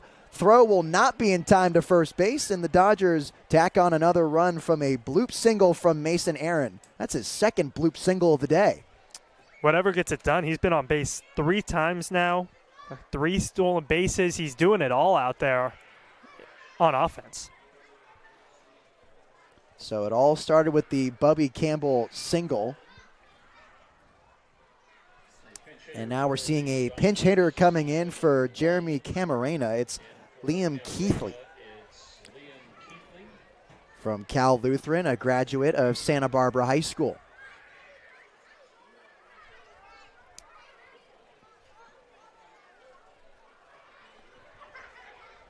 Rising freshman at Cal Lutheran, the Lancers. In a rundown at first base is Aaron. Blues trying to close the gap, and they got him. So Mason Aaron gets picked off at first from the rundown, but the Dodgers add on another run. It's 5-2 Coastal Dodgers as we head into the bottom of the 5th inning on the SLO Blues streaming network.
YMCA at the break, where the fans were really getting involved in that. And I'll tell you, Ryan, I was here last season I was in your chair. I was doing color broadcasting, and I have never seen participation quite like what we just saw here at Sinsheimer. Yeah, it's a packed house here. And I'm not even going to try to guess the amount of people here, but I'm going to say 60, maybe 70% participation during the YMCA. Absolutely. Fans getting in midseason form out the gate, and Jake Hicksonbaugh out the gate is first pitch swinging and collecting a base hit. Yeah, he looks like he's in midseason form. There you go. There. Good piece of hitting. Just took the first pitch fastball right back where it came from, and early base runner for the Blues. Down 3 runs. You're looking to manufacture a few runs and keep chipping away at the lead. Yeah, and Ethan Royal, a guy, he had a base hit of his own. He had the first RBI of the season for the Blues. In his first at-bat, struck out, and then his second in the 3rd inning. That RBI single, that first run of the game, as he's the recipient of strike 1. And I have to say something that just has to be addressed. As someone who prides themselves in knowing a lot of college mascots and a lot of college nicknames, having been recruited by colleges myself for baseball, as this one's taken downstairs for ball one, I am embarrassed that I absolutely botched the Cal Lutheran mascot, the Lancers. I think I was thinking of Cal Baptist because they're the Lancers. But Ryan, give it to him. What's the mascot? It's the Kingsmen. Absolutely brutal scene for me right there. Got to be better than that. Won't happen again, I assure you guys. Got to be better than that. It's just really disappointing performance for me out the gate. A 2-1 count here. Hicksonbaugh takes off. Sliding into second, he's safe. How about another fast speed seat cushion? Beating the throw, and This time for number 61. If you have number 61. I think they called interference on the batter. Royal getting in the way of the catcher's throw. and so he'll be out there. I was awfully confused who the ump was pointing at and what the signal was. So Jake Hicksonbaugh will head back towards first base, and Ethan Royal will head into the dugout. So now it's Caden Cuccia, the second baseman, who struck out his last at-bat, and he flew out to right the at-bat before. That's a bad break for the Blues, as Hicksonbaugh had that bag stolen. Throw to first, not in time. And yeah, now it especially hurts with one out here, because then if you get a Cuccia ground ball, you know, that's a double play threat. You can be out of the inning just like that. Trying to come back from this deficit, you need to be perfect. Not a lot of mistakes are allowed at this point. Still a manageable deficit. It's a 5-2 game here in the bottom of the fifth inning. Blues trailing here on opening night. And the Blues have been putting together some better at-bats in the last two innings with, 2 walks last inning, a base hit here. As Cuccia takes downstairs for ball 2. Middle infield playing at double play depth. Heels on the outfield grass.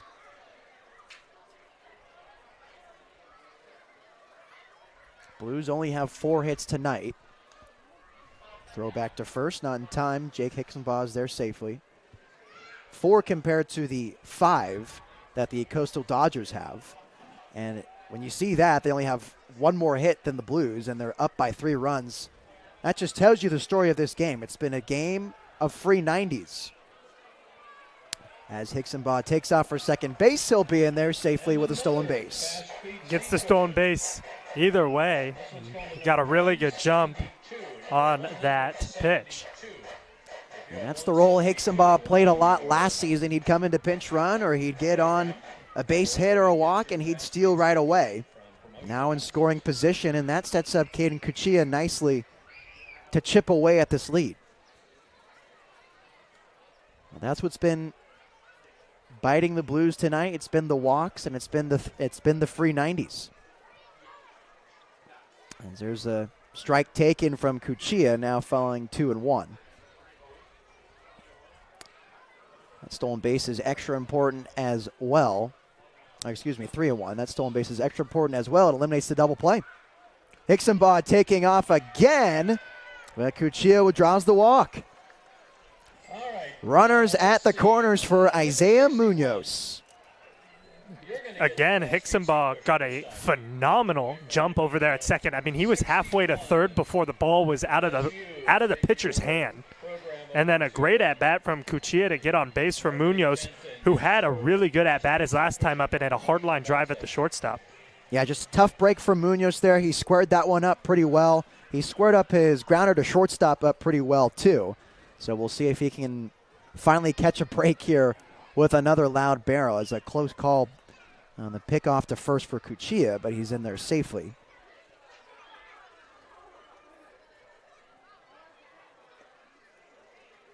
Here's the 0-0 to Munoz, is taken for a ball. And like I said, the last 2 at-bats, it's a grounder to short and a line out to short for Isaiah. Wind's blowing out to left, so if he puts it in the air, it could carry. Now taking off for second base is Cuccia. And he'll be in there with no throw. Now runners at second and third with one out here for Munoz. And the Blues taking a page out of the Dodgers book as they have stolen a lot of bases here early in this game. And now the Blues with 3 so far in just this inning. And that's going to have to be the identity of this squad for this season. Taking a look at the roster, you're not going to see a lot of guys that will put it out, especially at a big field like this. So you're going to have to find a way to draw walks, slap base hits on, and be a threat on the base paths.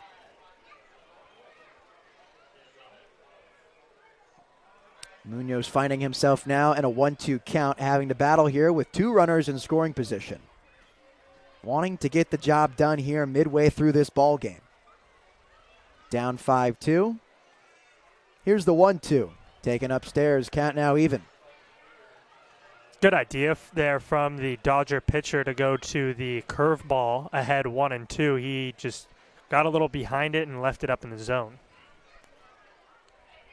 So Logan Stevenson was warming up earlier for the Dodgers. Now no one's in the bullpen. Letting their guy ride right now. This one sharply hit up the middle. A bouncing ball. Throw over to first is in time, but the run scores in Jake Hixenbaugh. Great piece of hitting there from Munoz. He's had 3, in my opinion, 3 really good at-bats. He had that sharp ground out, the line out, and now another well-hit ball back up the middle. It was chopped, but it got to run across. Brings the lead to just 2 for the Dodgers. Hey, whatever gets it done, right? And at some point, Munoz has got to catch the break. If you hit the ball that hard, that often, eventually the baseball gods will reward you. Now, I'm no expert on saying exactly when that's going to be. I don't think anyone is. But at some point in the season, if you're going to hit the ball hard like Isaiah Munoz, it's going to find the hole somehow. As Brendan Comerford, as a guy who has just been missing the ball in his past 2 at-bats, wants to get a breakthrough himself here.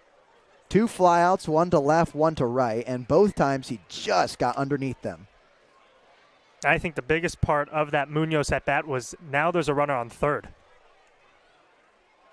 Still in scoring, striking distance for the Blues to cut this lead even smaller for the Dodgers. Yeah, 2 outs here.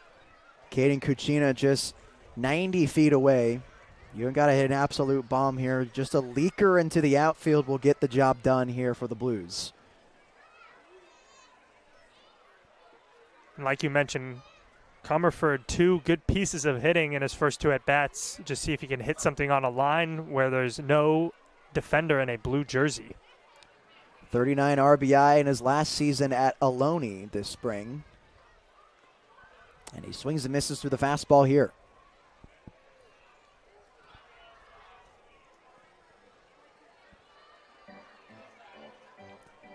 Last summer, he spent it in the Prospect League with the Illinois Valley Pistol Shrimp, where he got 64 at-bats, rallied together 24 hits for a .375 average, a .516 slugging, a .442 on base. So this is a guy who can clobber the ball for extra bases. Be nice to do here, but not necessarily what the Blues need right now. Here's the 1-2. This one skied out of play, and we'll do it again. I think the biggest thing for Comerford as we maybe get deeper into this game and even the season is working better counts. In his first at-bat, he went down 1-2 and then had to swing at a not-so-great pitch, flew out to left. In his last at-bat, he was down 1-2 again, worked it back to a full count, and then put a good piece on it to right field. But if he can get ahead in the count, he's going to get better pitches that he's going to like. And he takes a ball, good eye on that fastball in the dirt, even now at 2-2.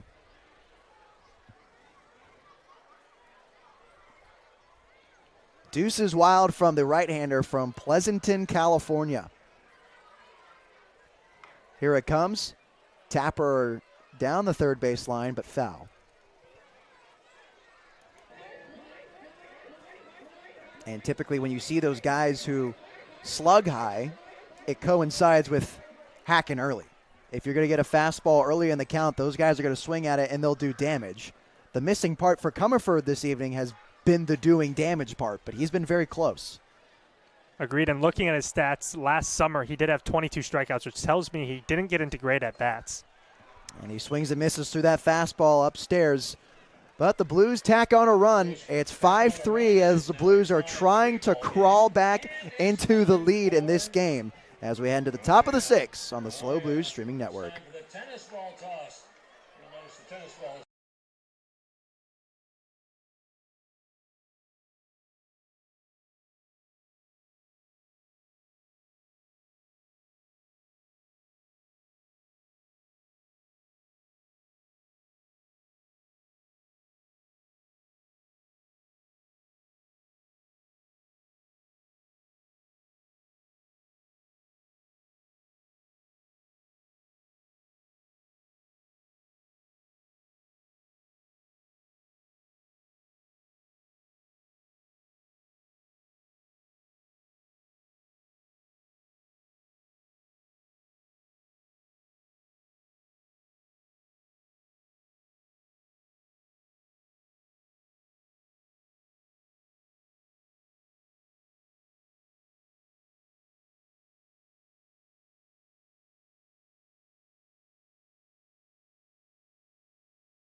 Real quick work out of the SLO Blues bullpen to go ahead and pick up all those tennis balls from the tennis ball toss in between innings. Yeah, that was pretty cool. I've never been to a Blues game. This is my first one. And that was pretty cool. Get to see all the fans who purchased their tennis balls for just $1 here at the ballpark. And they're trying to make it in the bucket. It's a great show and program that's ran out here at the ballpark. I highly recommend, if you're listening live on the broadcast, that you try to come to a game here in person, or a few, because it is a great time and a great atmosphere. And you get to watch some baseball. Absolutely. I mean, every single night, it's a great day for the evening. It's a great for the children. It's a great day for the parents. It's a fantastic time here at Sinsheimer. You're never bored in between innings. I mean, like, we could be looking down at our books and going over the stats, and there's never a moment of silence. There's music playing. There's always games going on. And for those of you at home who have no idea what we're talking about with this past half inning, in between looks like the fifth and sixth inning, we'll bring out a tennis or a bucket out to home plate. And like Ryan said, you can rent a tennis ball for $1 each, and everyone in the stands throws the ball and tries to land it into the bucket. Now, you don't have to land it in the bucket, but whoever gets close, the closest, gets a gift card from Tennis Warehouse. So it's just another one of those fun promotions that we have here at Sinsheimer Stadium that is just so entertaining to watch every single time. Yeah, we had the YMCA the half inning before, and they're always giving out certain little gift cards and memorabilia, whether it be on a stolen base or a run, and it's a cool little thing. So now, after securing a run in the last half inning, Blues get back to work on the mound again as Matthew Gonzalez. So far tonight, he's been electric with that slider, as he comes through with the fastball here, falling 2-0 to the leadoff batter, and Liam Keithley. He came in to hit for Jeremy Camarena back in the third inning. Taken upstairs for ball 3. And in his first at-bat of the Dodgers season, he drew a walk. One of the 4 that were produced that inning from Felix Stork. Now he sits here 3-0, and he takes the two-seam fastball for a strike. A get-me-over fastball there from Gonzalez. Maybe build some confidence after throwing 3 straight balls and come back in this at-bat. Comes again with the fastball. Didn't miss by much, but looks like Keithley draws the walk, and they get a base runner in their first at-bat of the inning. Up next for the Dodgers, number 13. So now Jetner Welch comes in. He's got 2 walks on the day and a strikeout back in the first inning. Hasn't put the ball in play yet, but has reached second base both of the times he drew the walks. That's just the Dodger way, it appears so. Indeed it is, and Gonzalez is doing a good job keeping his pitch count down, just at 29 pitches here through 2 innings. Comes home, and they're anticipating a steal there. I wouldn't be surprised if we saw Liam Keithley take off pretty soon.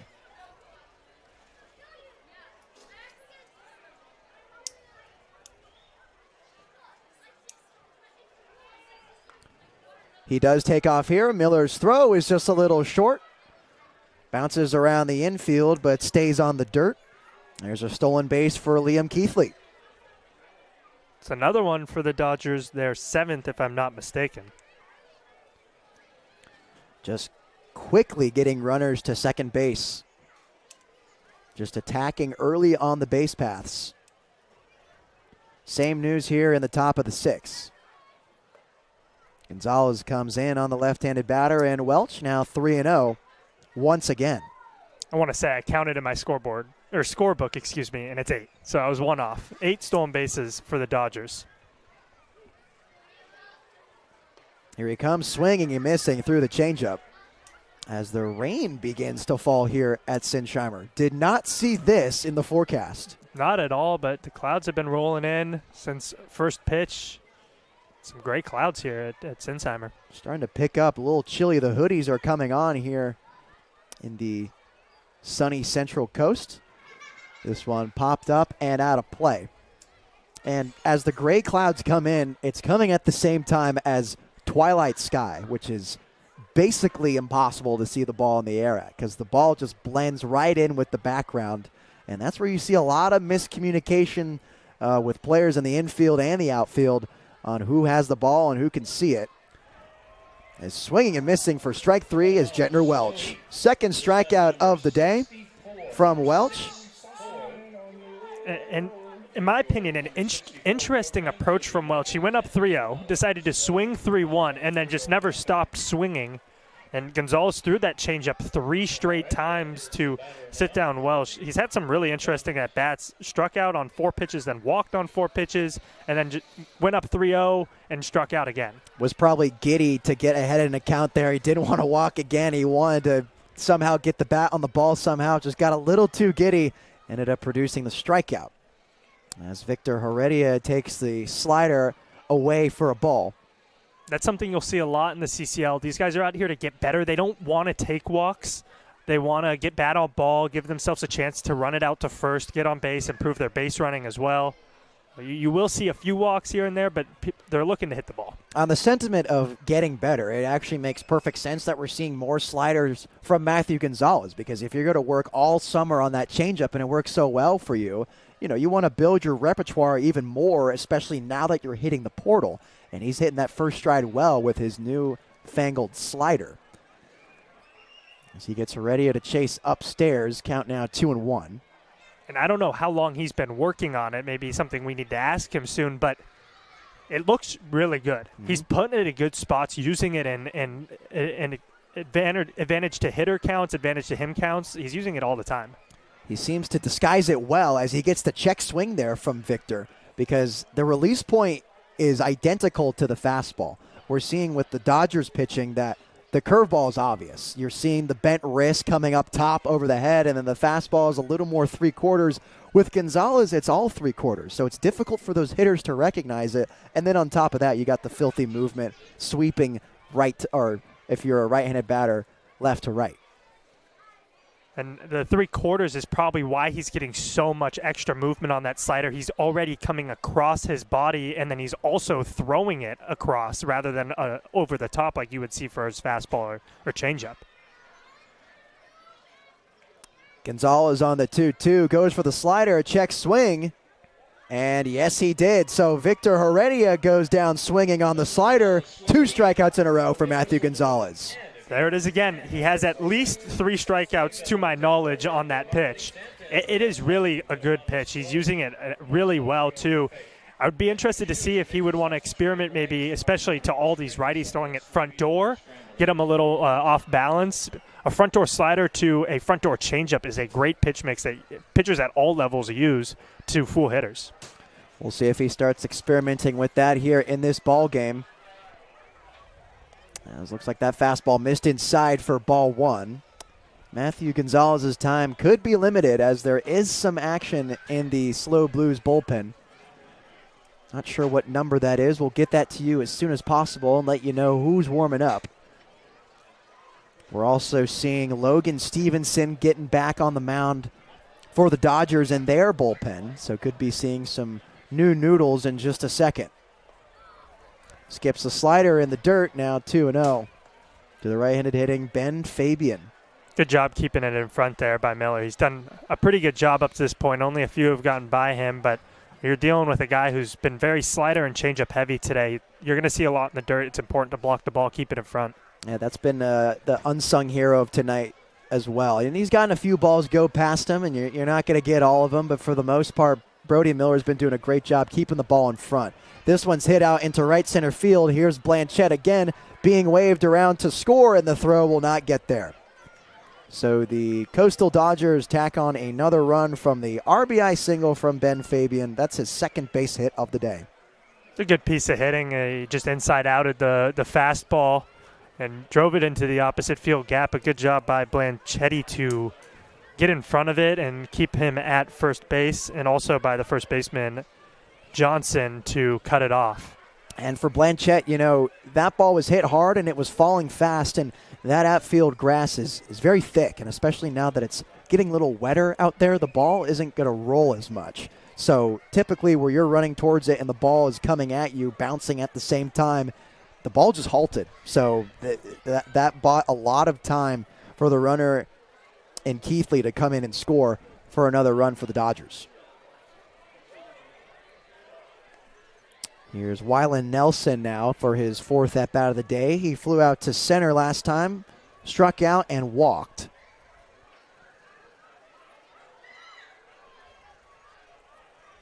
And for the Dodgers, they just seem to have an answer for everything as Fabian takes off for second base, and a fading ball for Hixenbaugh is fair. Diving for it down the line and coming around to score is Fabian. He does so off the RBI bloop double from Wylan Nelson. Yeah, good hustle there by Hixenbaugh. That ball just kept slicing and slicing off the bat of the lefty Nelson, as it does pretty naturally, and he laid out, gave a full extension to try to make the catch and keep it at a 6-3 ball game, but it just bounced right in front of his glove. The run came around. Yeah, there's just nothing you can do there if you're Jake Hixenbaugh. Really difficult ball to play, and like you said, Ryan, coming off the left-handed bat, slicing towards the line, it just feels like you can never get there as a left fielder. It's a desperate last-second effort to go ahead and dive, but Hixenbaugh did a good job keeping it in front of him and not letting the ball get past. But the Dodgers do tack on another run as it's now a 7-3 ball game in the top of the 6th inning, and a runner on second base for Bubby Campbell. He's a perfect 3-for-3 on the day with 3 singles, 2 RBI. Something that's really interesting, at least to me, about Gonzalez is he is a righty, but he's all the way on the right side of the rubber. Usually you see a lot of righties on the left side, but maybe it just throws the hitters off a little extra, especially with that dirty slider he's been throwing. Yeah, and that speaks more to the coming across the body effect as well. It emphasizes it when you're standing on that side of the rubber as a righty. I would have to assume, too, it's helping with his changeup, because when he's throwing it on the inside part of the plate to the right-handed batters, it almost never is going to look like it's going to come out over the plate. Here's a fastball down the middle, count now even at 1-1 to Campbell.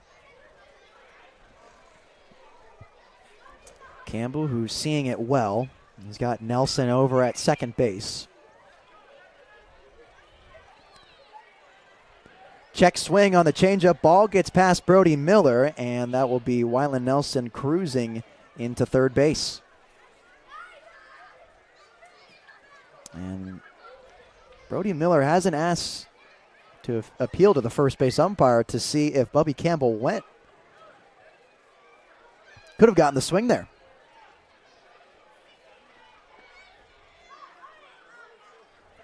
Now they do, and the umpire says no, he did not. We don't have the greatest angle up here, but it looked like to me he went around, which is why I was surprised Miller didn't ask sooner. Gonzalez on the 2-1 gets a swing and a miss from Campbell. A good pitch there. He hasn't gone to the fastball up and away much and did it there against Campbell. So with 2 outs, here comes Matthew Gonzalez. Swing and a miss, and they take down Bubby Campbell for the first time this evening. The Dodgers strand one, but they tack on another run here as it's now 7-3 Dodgers as we head into the bottom of the 6th inning on the SLO Blues streaming network. It's a 7-3 ball game as we move to the middle of the 6th inning. Time to give away some wine.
For the Coastal Dodgers, it's Logan Stevenson coming out of San Marcos High School in Santa Barbara, California.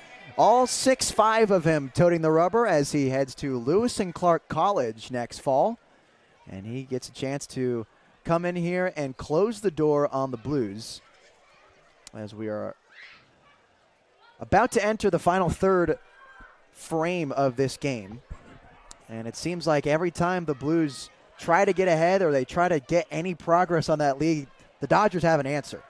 As this one's lined over to second base and a quick line out for Camarena, and Tyler Stevens had some nice contact on it, but not enough as the first out of the inning is a line out to second. Yeah, good piece of hitting there. Hit it hard, just right at a glove. So now it's Chris Johnson stepping on in. Got the first hit of the season for the SLO Blues, that single back in the second inning. Eventually walked in his last at bat in the fourth and advanced to second on a pass ball, was then stranded. When Stevenson throws behind Johnson for ball one. Ooh.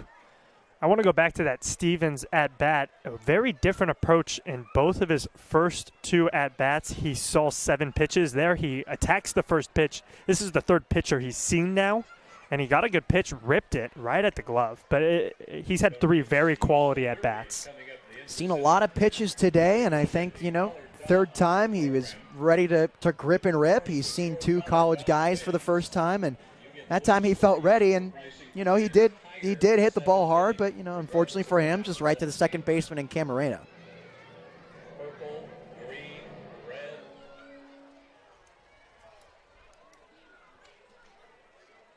Stevenson winds up, almost hits Chris Johnson again. Up this time at the shoulders, count now 2-0. A lot of the young guys we're seeing today are having some issues with their control, maybe just overthrowing it here in their first college action where they're playing against other college players, have college players behind them in the field as well. There he comes. This one's yanked down and away. Now 3-0 to Chris Johnson. You can't help but think, last season the Coastal Dodgers brought in Joaquin Sandoval. He was the catcher for them. He's the catcher at Lewis and Clark College. And this one clips the ankles of Chris Johnson. He'll be awarded first base. Just a wild at-bat there from Stevenson. Throws behind him, throws up around his shoulders, almost to the head area, and then hits him in the foot on a 3-0 count. If I'm Brody Miller, I might be wearing my catcher's gear up to this at-bat. I think he appears to not have his gear on, but I think what he should do is he should take a pitch or two. That was a really wild at-bat. Yep. On the topic of Stevenson, Joaquin Sandoval is the catcher for Lewis and Clark College. He caught for the Dodgers last season, and would be nice to have that resource for Logan Stevenson this outing. Get some that relationship building on early.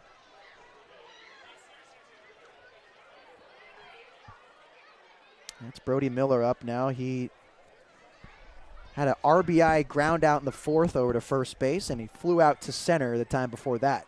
And he gets hit in the tailbone. Really wild, really wild.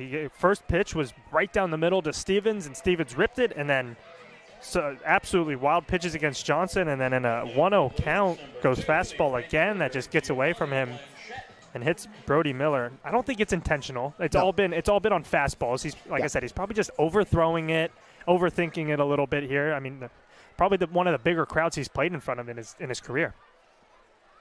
Yeah, up 7-3, your first appearance in front of college players. Don't think it's intentional. But if you're the Blues, this is one of those moments that they missed out a lot on last season, and it would be nice this early on to correct the mistake of being able to capitalize when you get 2 free opportunities like this on 2 hit-by pitches. Chris Johnson doesn't have the best speed over there at second base, but at least keep the line moving along here if you're Giovanni Blanchette. Yeah, and both Blanchette and Hicksonbaugh, who is on deck, have had good at-bats today, and same with Royal, who's in the hole. So you would like to see them just keep moving the line along, put some hits together, and cut into the lead. And Blanchette and Hicksonbaugh both have a base hit this evening.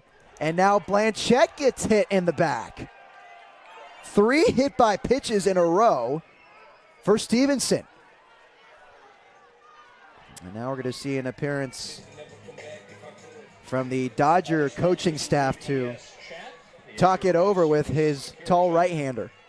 And for Johnson, Miller, and Blanchette, maybe not the way they wanted to get on, but for the team, they'll take it any way they can get, as now you have a tying run at the plate with just 1 out. Worst case scenario here, you hit into a double play. You want to get the ball up in the air, at least hit it on a line, give Johnson a chance over there at third to tag up and at least eat into the lead a little bit. Yeah, and Hicksonbaugh in his last at-bat saw the fastball early, drove it right back up the middle. I don't think that's going to be the same case here, as Stevenson's obviously been having some difficulties finding the strike zone. So I would take that approach you were saying earlier with Brody Miller. I'd take first pitch right here if I'm Jake Hicksonbaugh. At this point, I think you're taking until he throws you a strike, maybe even 2 strikes. Yeah. He's hit 3 straight batters, thrown behind a guy. Like you just want to be patient and make him earn strikes. So this is the first left-handed batter that Stevenson has faced. So He's been missing in that right-handed batter's box so far, as there's a looping slider that tumbles in there for a strike. And a really good adjustment there from Stevenson. I believe that's the first slider curveball sweeper that we've seen, and it falled in for a strike, so maybe just calming down a little bit, getting the off-speed working. Here he comes again, tried to go off speed again, and he missed upstairs, that time for ball one. Corners are in here for the Dodgers. Middle infield playing back here, one out, bases loaded. SLO Blues down by 4. Here's Hicksonbaugh taking outside. In a hitter's count now, 2-1 to the kid. Hicksonbaugh yet to take the bat off the shoulder in this at-bat. From the windup, here's Stevenson. Almost hits Hicksonbaugh that time as he yanked that fastball. Count now moves up to 3-1. You taking here, Ryan, even with a 3-1 count? Absolutely. I'd rather work a 3-2 count. You're most likely going to get a fastball. He's probably going to try to get it out over the plate. I think you take here 100%. He takes ball, gets to the backstop, and the carousel goes around.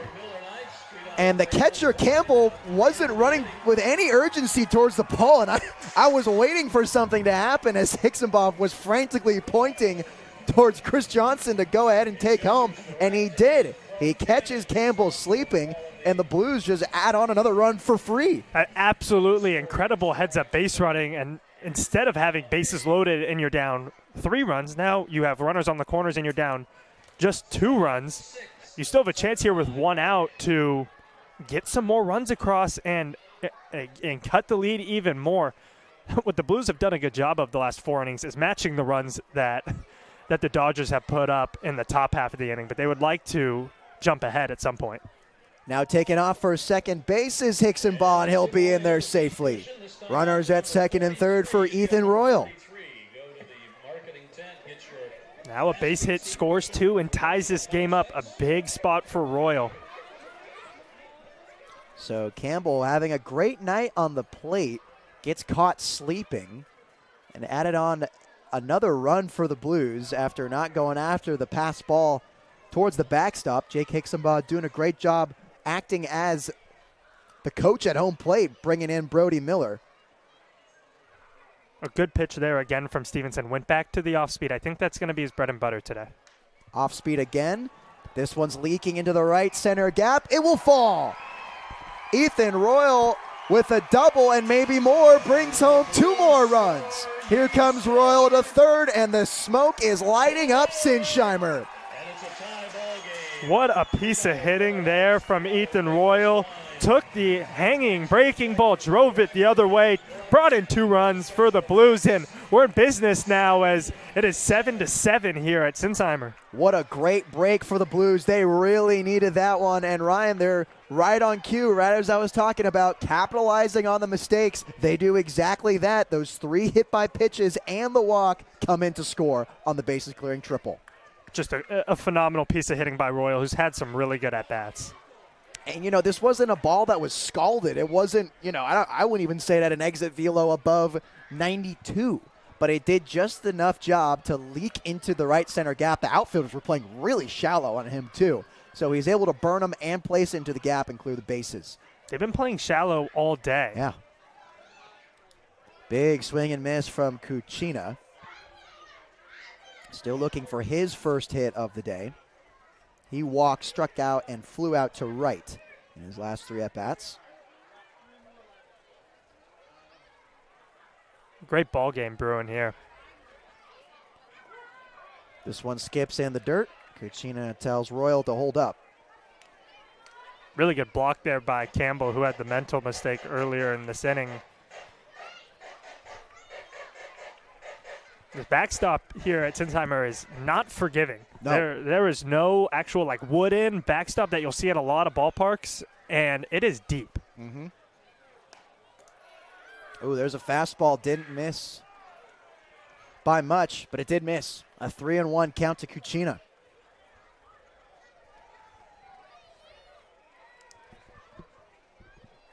Corners playing in, still just one out here in the bottom of the 6th inning for San Luis Obispo. Cucina swings and misses through the fastball, count now full.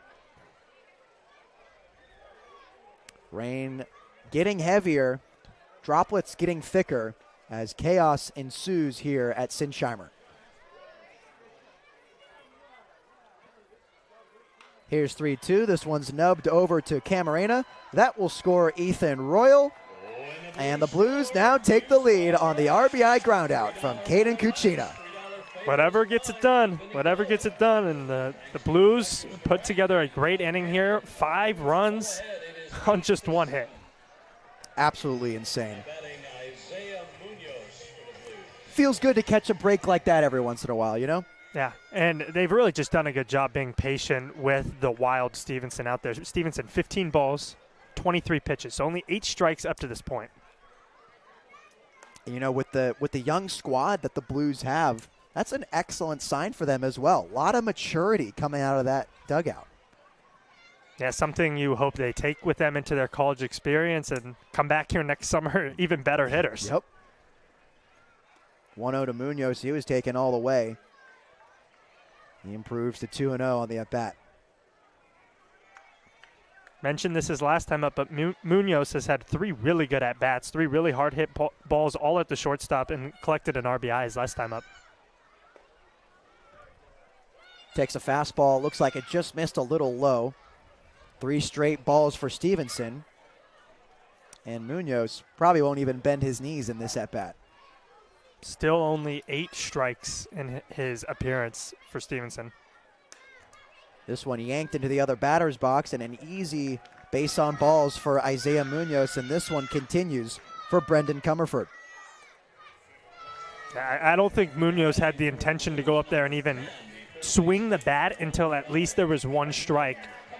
And he just drew a 4-pitch walk. Maybe give another little spark here for the Blues with 2 outs after getting 5 runs in this inning.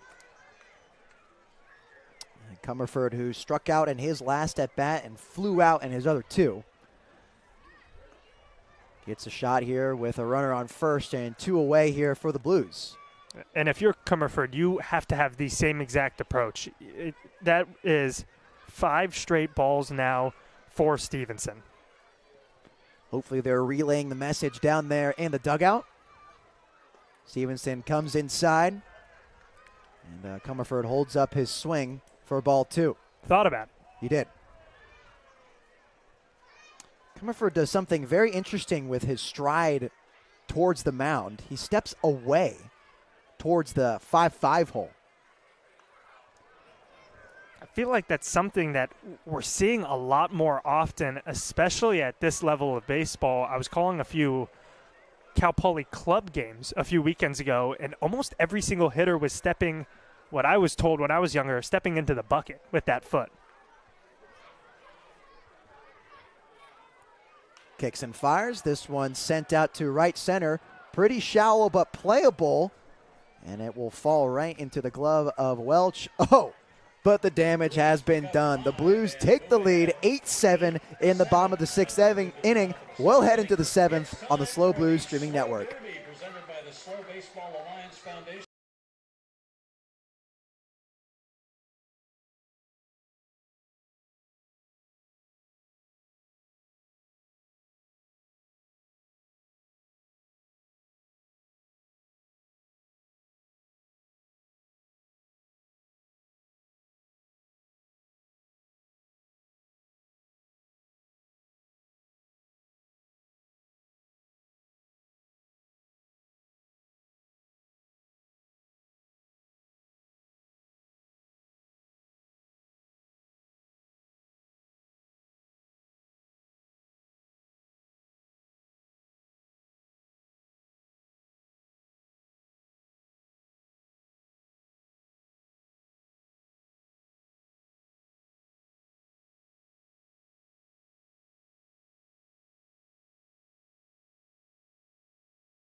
New pitcher for the Blues, it's Alec Narin coming from Pepperdine. He'll come in to relieve Matthew Gonzalez, who was just excellent this evening. Absolutely was. You could not have asked for a better outing. He just gave up a couple of runs, but only threw 50 pitches in 3 innings. And Narin coming off a very productive inning for the Blues. This half inning, getting 5 runs on 1 hit. Pretty spectacular. It's classic CCL baseball. Those runs, of course, coming in from 3 hit by pitches and a walk. And then Ethan Royal coming in to clean everything up with that triple that leaked into the right center gap. Just the break that the Blues needed. They've been trailing the Dodgers all game, and it seemed like every time they would chip away at that lead, the Coastal Dodgers would go ahead and match that, just playing a game of cat and mouse. But it's good to get a blow-up inning like that if you're the Blues. Nice little 5 spot there in the 6th. Narin comes in 3-0. The first strike of his outing. I think Narin, who was probably watching from the bullpen or dugout, saw that last inning, saw how many walks, how many balls were thrown by Stevenson, quickly falls into a 3-0 count. I think he needs to have an approach to just throw strikes. Well, he misses there, and he awards first base to Joe Tallarico. That's Tallarico's first walk of the day after 2 strikeouts. And once again, the Dodgers getting a pace runner right out the gates. There's only one other inning. That was the second inning where they didn't get a base runner in their first at-bat, and that was back when Michael Firestone popped out to the catcher, Brody Miller. Other than that, they've had base runners on immediately. Doing a good job, giving their team opportunities. The leadoff guy, your entire goal is get on base. No matter if it's the first inning or the 9th inning, your goal is just get on base, let the guys behind you drive you in. And Tallarico, we haven't seen the speed on him yet, as this is the first time he's reached base this evening. So we'll see what kind of threat he can be on the base paths and if he'll go ahead and swipe second. But in now, it's Michael Firestone. He struck out swinging in his last 2 at-bats. He was the guy that popped out to Brody Miller back in the 2nd inning. And he takes ball 1 on that slider from Narin. Back-to-back sliders from Narin. First pitch was a really good pitch, just caught the lower part of the zone, and then he threw that one a little lower to see if Firestone would offer. Comes again at Firestone. He fouls this one back out of play. And now he has Firestone in between with his timing, going slider, and then he whipped the fastball in there, and Firestone was able to get his bat on ball, but he was way behind the pitch. Narin giving a similar look to Matthew Gonzalez, a little more length to him on the arms, I think, coming out of the 3/4 slot with that fastball slider action. Mixing those 2 pitches in. He goes ahead with sliders, but goes ahead and gets Firestone in between the shoulder blades. Another free base for the Dodgers. It's not what you want to do ahead in the count 1 and 2. You gotta get the pitch out over the plate. You can't hit a batter that far ahead in a count. And Narin knows it, aggressively scraping up the rubber after slamming that foot down. But he's got to be like a goldfish here as he faces Mason Aaron. Aaron's been on all 3 times he's been up today. Got picked off at first back in the 5th to end that inning. But he got on via a single then, a single back in the 2nd, and he walked in the 4th and came around to score. He was walked in back when he scored. And now Dean Traynor, another mound visit here. Interesting that we're seeing Traynor coming out for every single mound visit. He's the manager of this ball club. You would think it'd be, a Max Lober or a Robbie Lardner or even a Rene Regalado, but it's been the manager, Dean Traynor, every time. Maybe Traynor is just seeing something different from his pitchers today that maybe the other coaches aren't picking up on, and he just wants to go out there and talk to them himself.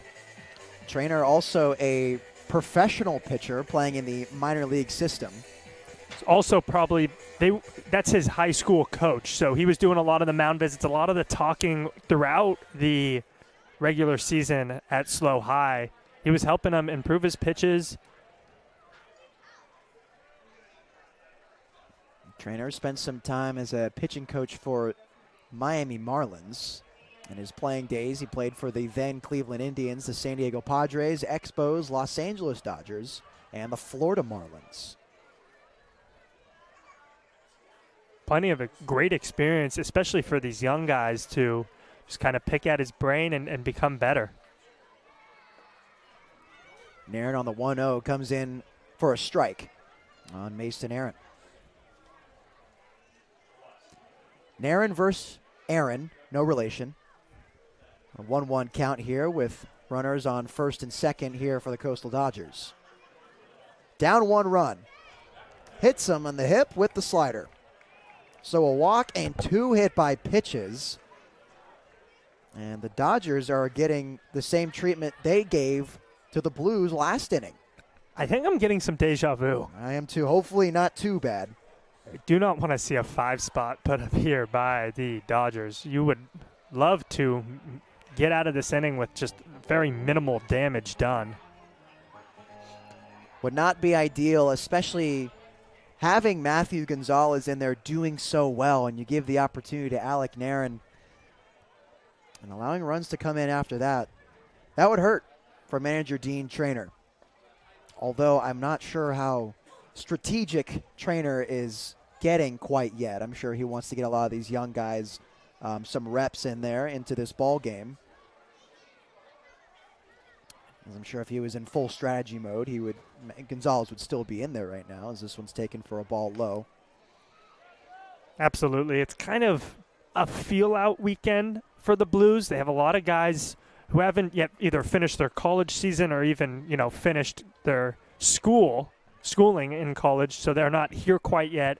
We're going to add a few guys throughout the weekend, look to build this team.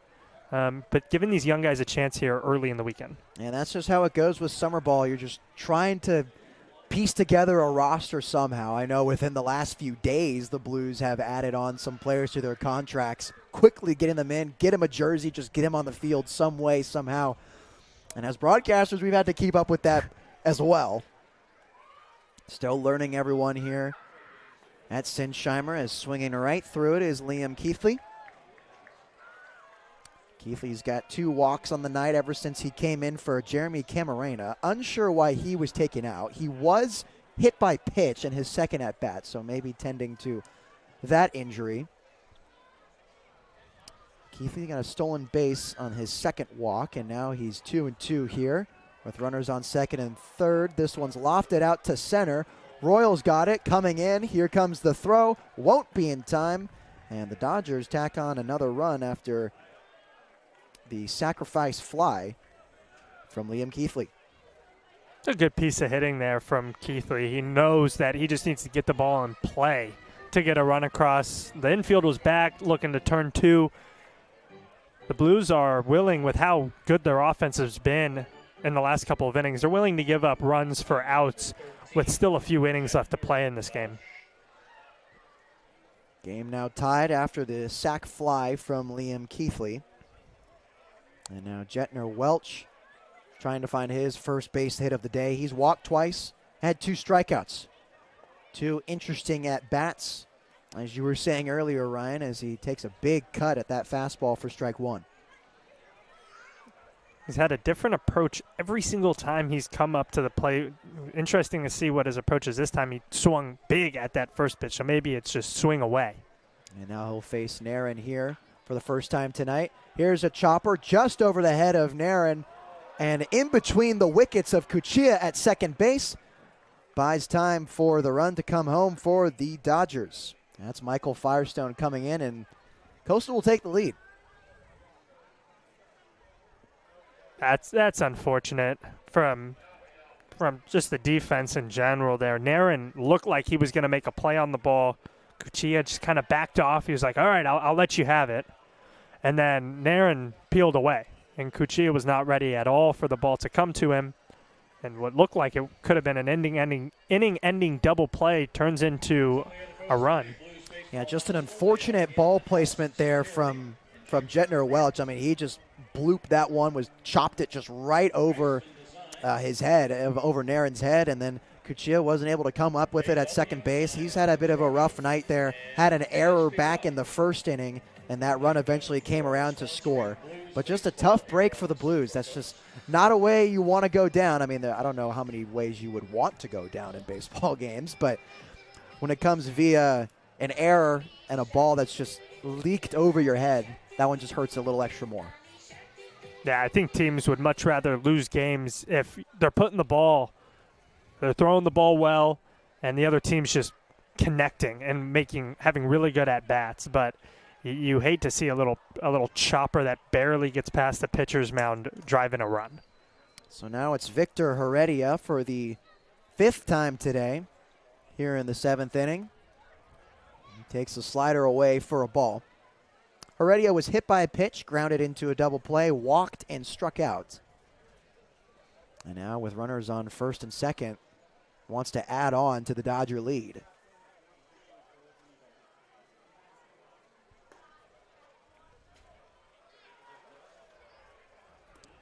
Heredia takes for ball 2. Naren saw limited action with the Blues last season as well. Last time he made an appearance for them, it was the rubber match against the Solano Mudcats earlier in the season, a non-conference matchup. Both runners take off again. Throw in time. What a throw there by Miller. I don't think he originally saw the runner going, and then he just popped up and threw it as quick as he could over to Comerford, and Comerford laid a nice tag on. That's a big out. That's a really big out there in this game, because now you have 2 outs with just 1 runner on the bases. And Brody Miller finally finally throws out a runner after countless amount of attempts this evening. The tag was perfect there from Comerford. And now 2 outs here with a runner on second base. That's Jetner Welch. Victor Heredia bounces this one just over the head of Comerford, and that will bring home Welch. Heredia stays at second base, and the Dodgers tack on another run from the high-bounding RBI single from Victor Heredia. A good piece of hitting there, honestly, by Heredia. He just got the ball in play, which is huge in any level of baseball. If you get the ball in play, you're giving yourself a chance, which he did there. Interesting, though, to see him swing in a 3-0 count. Honestly, interesting to see Naren even attack in a 3-0 count with the base open, especially to someone who's put together a few pretty good at-bats so far in the game. So the Dodgers add on now a 10-8 ball game here in the top of the 7th inning. High-scoring action here tonight. Dodgers are doing it on 8 hits here. 18 runs on 13 hits in the ball game. That's the CCL. Nothing like it. Ben Fabian fouls this one back out of play. Fabian's got 2 hits on the night. He scored in both of those hits. Those were 2 singles. He reached on error back in the first inning. He scored on that as well, and he struck out in the 4th.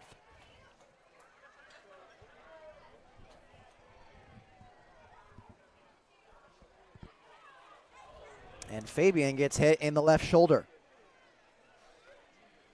Another hit by pitch from Naren. That's the 3rd this inning.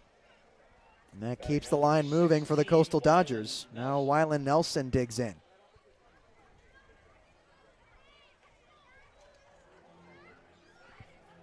We got 2 arms getting loose in the SLO Blues bullpen. One of them has been summoned, and it looks like Alec Naren's evening is done. So the Dodgers tack on 3 runs in this inning, and the Blues lose the lead. And now we'll let you know who's coming in for San Luis Obispo after the break. Stay with us on the SLO Blues streaming network.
So this is Naren.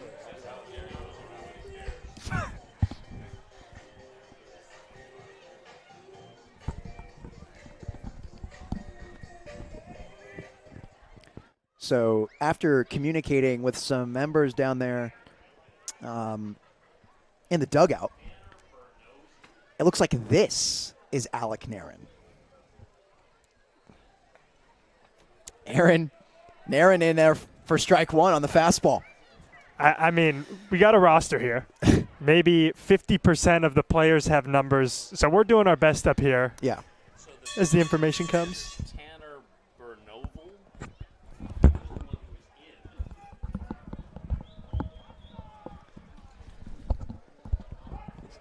Just got word from our lovely PA announcer that it was Tanner Bernoval who was in, not Naren, earlier in this inning.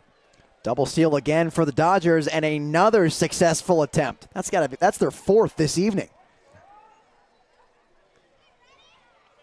So again, runners on second and third for the Coastal Dodgers. With a new pitcher in, and this is Alec Naren. 10 stolen bases. They have more stolen bases than hits. Swing and miss, strike three. Alec Naren comes in and strikes out Wyland Nelson with runners on second and third.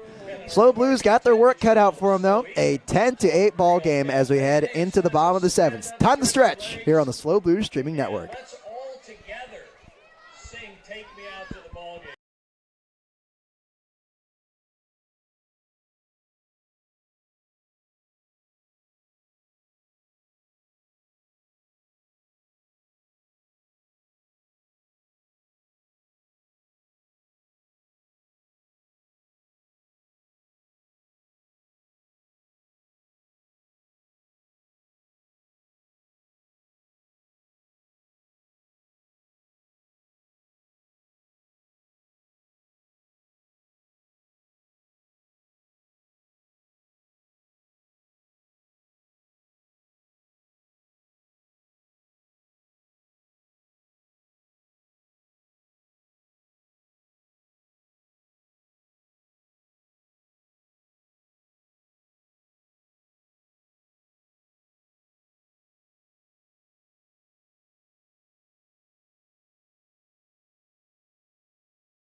Bottom of the seventh here for the SLO Blues, playing catch-up once again after last inning where they let up 3 runs.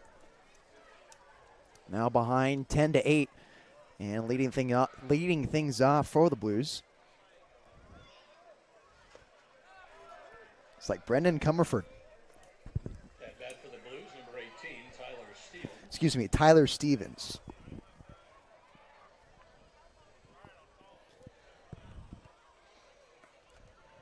Stevens on the day, lined out to second base, walked, scored on the walk, and struck out looking. A lot of patient at-bats coming from the young kid. Wanted to let one fly here late in this ballgame. Takes the hanging breaking ball upstairs, improves to 3-1. High-scoring affair here. There hasn't been a scoreless frame since the bottom of the second. Nubs this one back into the screen. Count full at 3-2. Yeah, a lot of high action here tonight at Sinsheimer.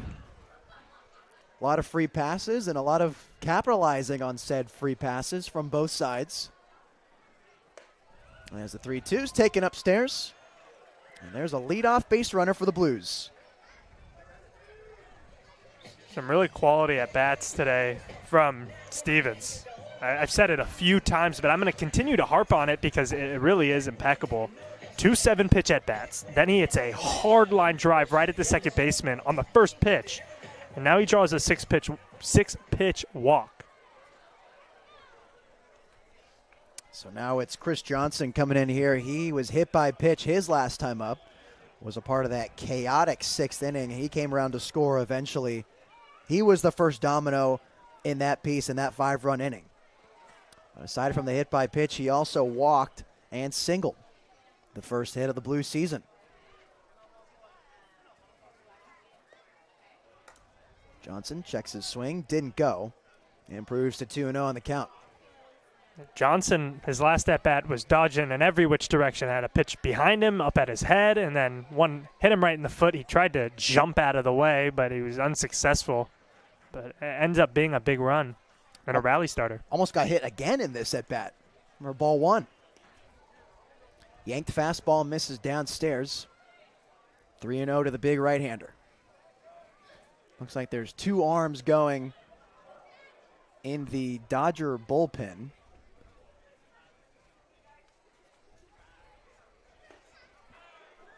Taking all the way for strike 1. Chris Johnson heading to Cuesta College in the fall. Just up the street from SLO High School where he will be graduating this year. 3-1, nubbed over to second base. Camarena is going to have to put a charge on it, and he does. Gets the out of Johnson at first base, but Stevens advances to second. A productive out. You get a runner in scoring position with just 1 out in a 2-run ball game. You got plenty of time to score runs, hoping to manufacture that one, and then finally get a 0 up. I haven't had a 0. The Dodgers haven't put a 0 up since the top of the second.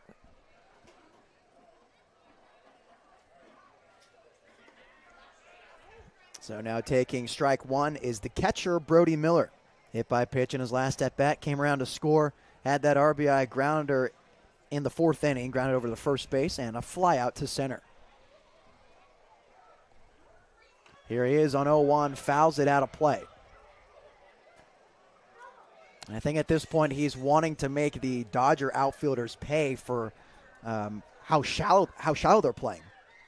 Both sides have been playing really shallow this evening. And it makes sense. You got the cold mist coming in. The ball's going to travel here anyway. It's a big yard. But we know Brody Miller's got the power as he strikes out.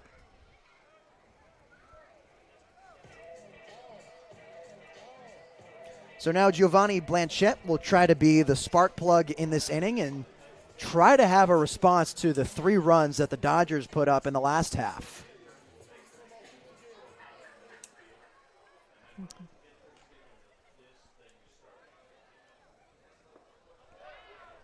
Blanchette takes ball 1. Once again hit by pitch in his last at-bat. Got a base hit of his own, came around to score on that one. Ended the inning on a ground ball to third base in the 4th. 1-0. Blanchette takes first strike. Blues hitters being a lot more patient here later in this game. It paid off for them in the last inning. Doing it here again hasn't worked up to this point, but we'll see. Maybe it will later in this inning or even in later innings. And that looks like it hit Blanchette on the elbow. The sounded like a bat. It was a loud crack. Hopefully he's okay, because if that wasn't actually a bat, it's a gnarly spot to be hit. It sounded like an elbow, most likely. Yeah, it looks like maybe he had a little elbow pad on that, so maybe that's what we heard, but I do agree. It did sound like a bat to me, but he seemed pretty confident that it hit him as he immediately put his bat down and started jogging over to first. That's Blanchette's second hit by pitch of the day, and now Jake Hicksonbaugh takes a ball that goes all the way to the backstop. Blanchette And Stevens advanced the base. So now runners at second and third for the left-hander from Monterey Peninsula. And one thing I noticed there from Campbell is after he had that mental error earlier that allowed an extra run to come in on a bases-loaded walk, he hustled to go get that ball after it got by him. He also got a better bounce on the backstop as well. We were just talking about how it dies right at the bottom of the netting. This one kicked up and actually moved back towards home plate. So he caught a break a little bit there too. And if you're the base runners, you're also reading how Campbell was caught sleeping. You're going, whoa, I want to capitalize on that again.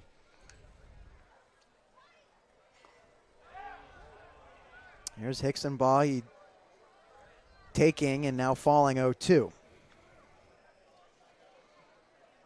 He walked last time up. Also has a single and a strikeout. 0-2. Skips in the dirt. Good job there by Campbell to keep that ball in front. These runners know that if anything even squirts away a tiny bit, that they could capitalize and cut the lead. Any window of daylight for the SLO Blues. Here's the 2-2. Right back out the middle, kicks off the mound, and right to Camarena. He goes to first and gets Hicksonbaugh out. An unfortunate bounce off the mound for Jake Hicksonbaugh, and the side is retired. The Blues have no answer as we head into the top of the 8th inning. 10-8 Dodgers on the SLO Blues streaming network. Called the Footloose Frenzy, presented by the Coastal Pediatric Dentistry. You'll notice all the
Alec Narin heads back out there for the top of the 8th inning here at Sinsheimer Stadium as we just wrap up the Footloose Frenzy here.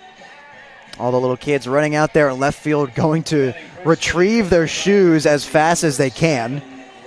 And then they retreat to their parents, all covered in ponchos, trying to seek shelter from the raindrops that are coming down here. Weird, misty, almost eerie night here at Sinsheimer. It was not in the forecast whatsoever. I did not come prepared. We both just have our Blues pullovers. It was a sunny day. I mean, people were asking me, are you going to wear the slacks? Are you going to wear the tan shorts tonight? And I was like, oh, I'm wearing the shorts 100%. And then in a game time decision, I decided to go with the slacks, and I'm very glad about this. I could not imagine being in shorts right now. So Narin heads back out there.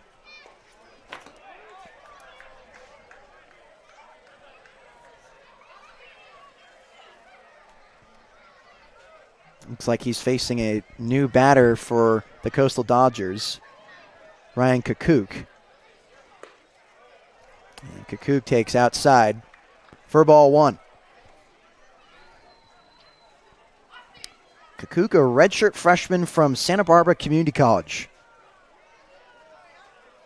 Right-handed hitting catcher. Here's the 1-2. Missing upstairs on that breaking ball. Count now even.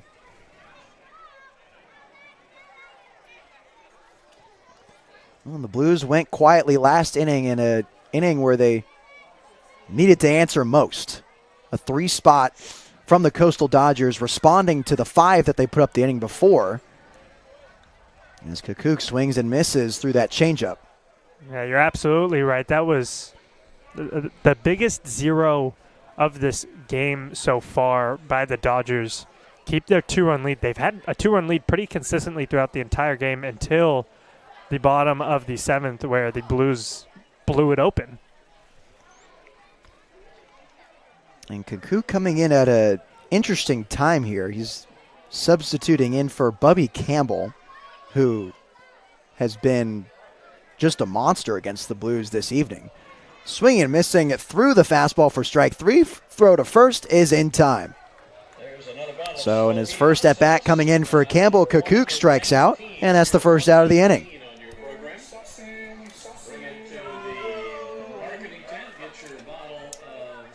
So Campbell, who had been haunting the Blues all evening with the 3 singles, 2 of them RBI, gets replaced in by Kukuk, and he strikes out immediately. So now Joe Tellerico will come in. Yeah, and that's probably just, trying to get these guys some at-bats early in this season. And Tellerico with the walk and 2 strikeouts. Also had a double play back in the 3rd inning. Aaron misses downstairs for ball 2.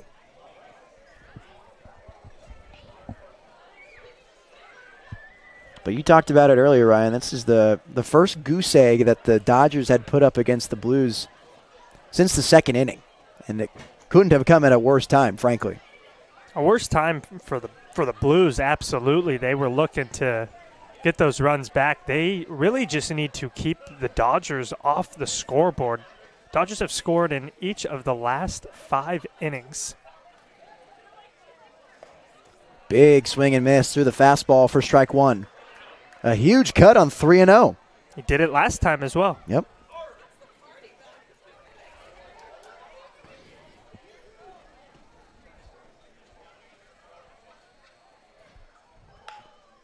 Tellerico serves that one down the right field line, but foul. Now full count.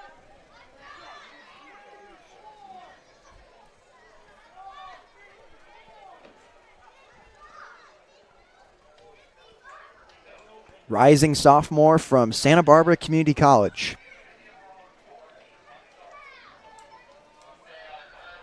DHing tonight.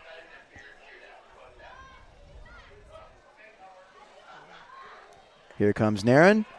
Just too tight inside, and he's awarded first base on the walk. Good at bat there to work a hitter's count, take a few good rips at pitches he liked, and then draw the walk inevitably and give Firestone a chance. So now 1-out base runner here for Michael Firestone, who was hit by pitch. He's got 2 strikeouts and popped out to the catcher.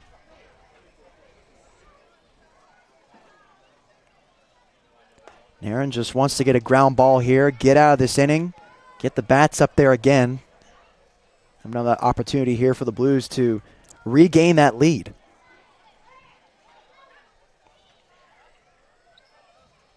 Firestone down 0-1, now takes a hack. And this should be an easy play for Cuccia, and he comes up with it for the 2nd out of the inning. Little bloop pop out to the second baseman. Easy put out here for the 2nd out of the inning. Now coming up, Mason Aaron, the left fielder. Got to say, these innings have been pretty similar. You had the 2-spot early in the game for the Dodgers, but since then, both teams scored 1 in the 3rd, 1 in the 4th, 1 in the 5th. And then in the last 2 innings combined, the Dodgers have 5, and in the bottom of the 6th, you saw the Blues score 5. So it's been very similar on both sides throughout the entire game. Just those 2 runs early for the Dodgers is the difference. Here's Mason Aaron taking upstairs. 2 for 2 on the day. Hit by pitch and a walk. Was caught stealing by Brody Miller last inning in the 7th. Pick off the first, not in time. an on-base machine. Four at-bats, 4 times he's reached base, and he's done a lot while he's been on the bases. His 3 stolen bases. Yeah, but you're able to get on, but you got to be able to stay on base. He's picked off twice this evening. He's only scored in one of the 4 times he's been on base. Some costly base running mistakes. You can't help but think how different this game would look if he didn't get thrown out on the base paths. But now he sits here 2-0 with 2 outs here, runner on first base. It's a fastball down the middle, takes it for a strike.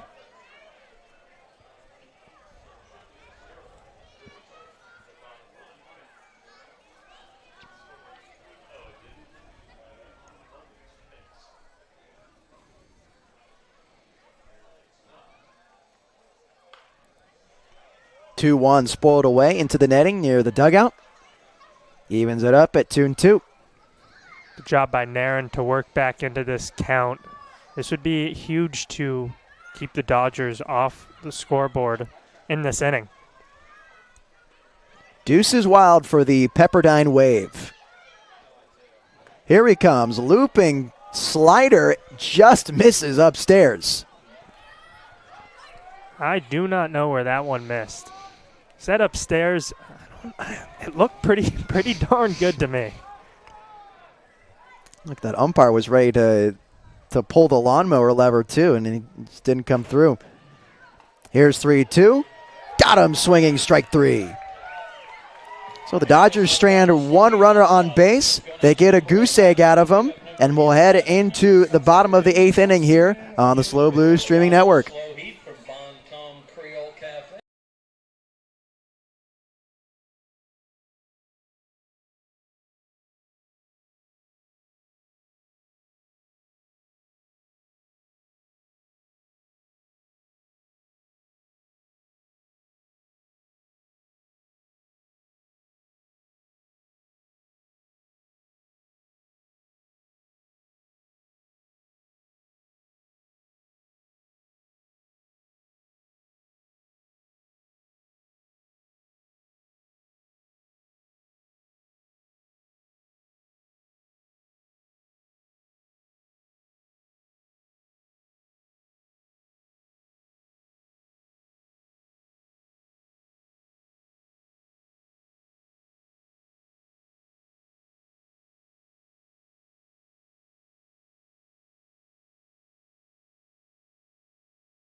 Another new pitcher for the Dodgers coming in. It's Liam Keithley.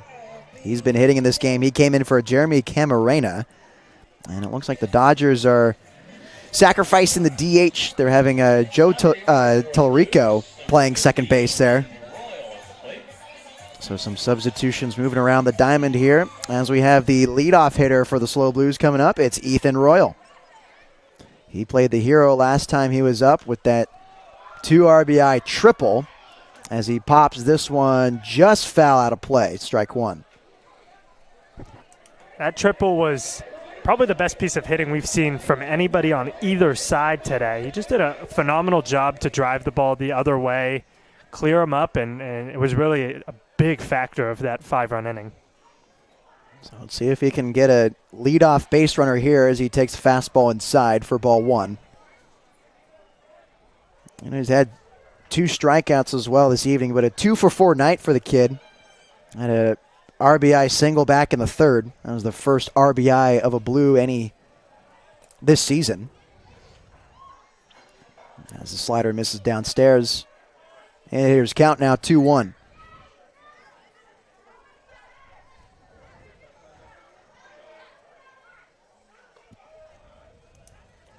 Royal takes up now 3-1.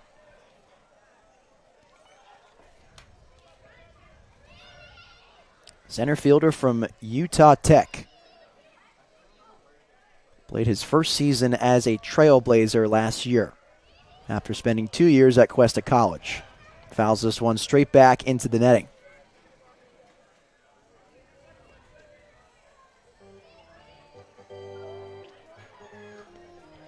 Royal just looking to get it going here.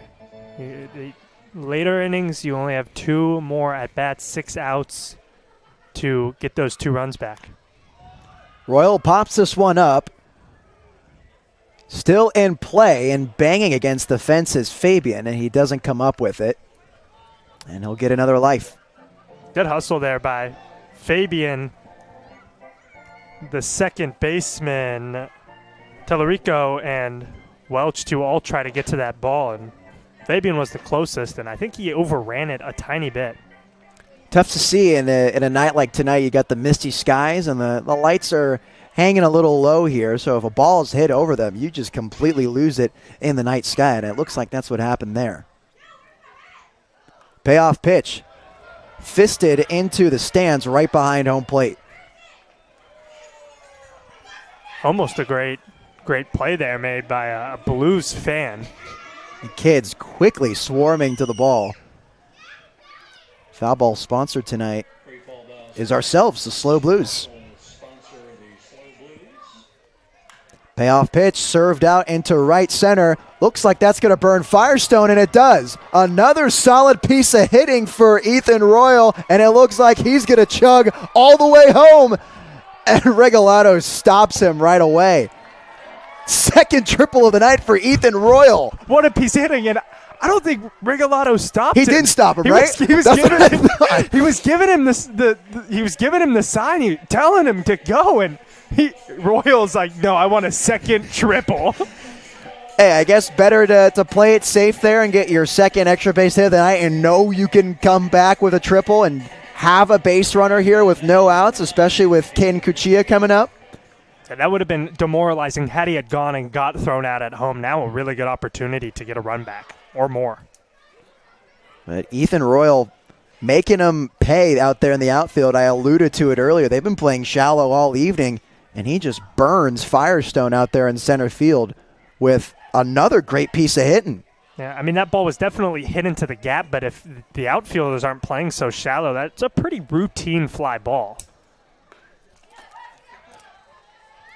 Cuchilla takes ball 2. The outfielders seem to not really care. They're about maybe a step or 2 further back than they were before. Yeah, no adjustments here for the number 2 batter. There's 3 straight balls to him. To be fair to the outfielders, they've only been burned on them twice, and they were both by Royal, so it'd be interesting to see where they might line up next time Royal comes to the plate if he does. 3-0. Taking all the way, and there's ball 4 to Caden Cuchilla.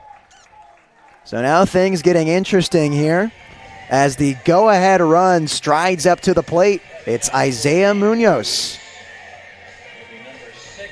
Future Matador walked in his last at-bat. Grounded to short the one before, hard liner to short, and another grounder to short prior to that. And here comes a mound visit from the Coastal Dodgers.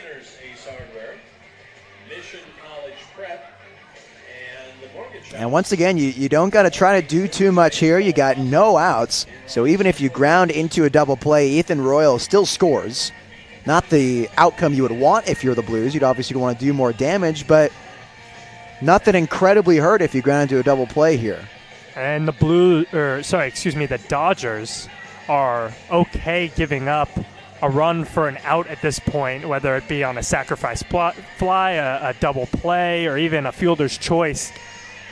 If let's say a sac fly, then you're just a double play away from getting out of the inning. Definitely would like to see Munoz, who has hit the ball really hard today, get one past. You mentioned earlier that at some point the baseball gods have to help him. This would be an incredible time for that to happen. Could be one of those moments as Munoz stands tall in the batter's box.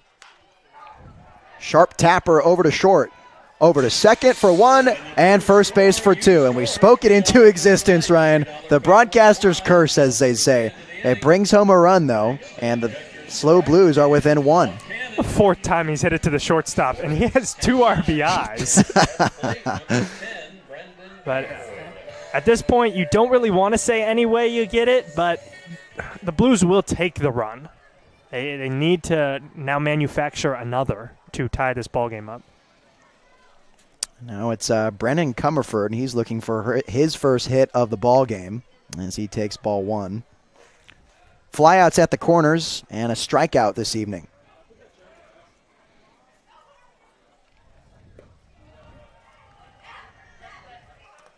The Ohlone College infielder takes ball two.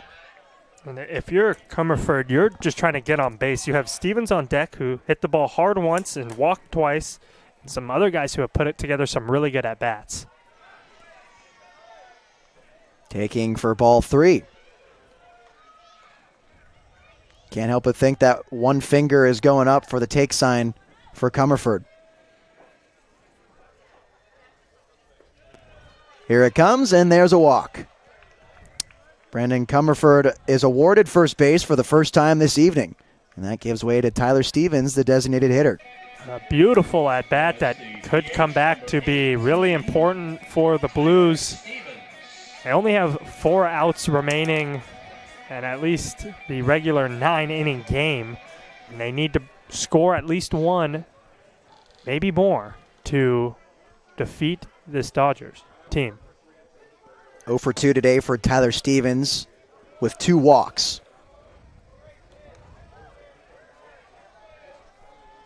And 5 balls in a row here for Keithley. Got to think Stevens, especially with how patient he's been throughout the day, he's not going to swing the bat until he sees a strike.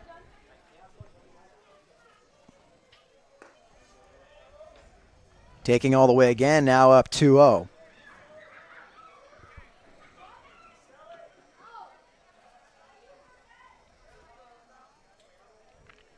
Tyler Stevens, a 2-time Max Preps Player of the Year at SLO High School. Runner goes, and a fantastic jump, and Brendan Comerford is at second base. Great jump on the steal for Comerford, and now there's a runner in scoring position for Stevens. Definitely love getting that base runner into scoring position. In my opinion, though, it's not a great steal when you have someone who's seeing the ball really well at the plate. Now they might just they might not give him a good pitch to hit. They might just walk him and have that force out again. Here's the 3-0. Swinging 3-0. Lofted out of play, foul. Once again, some more 3-0 swinging, this time from the Blues. Thanks to the SLO Blues for sponsoring our free foul balls tonight.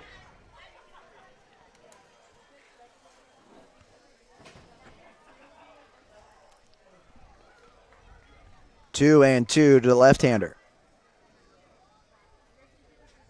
From the belt.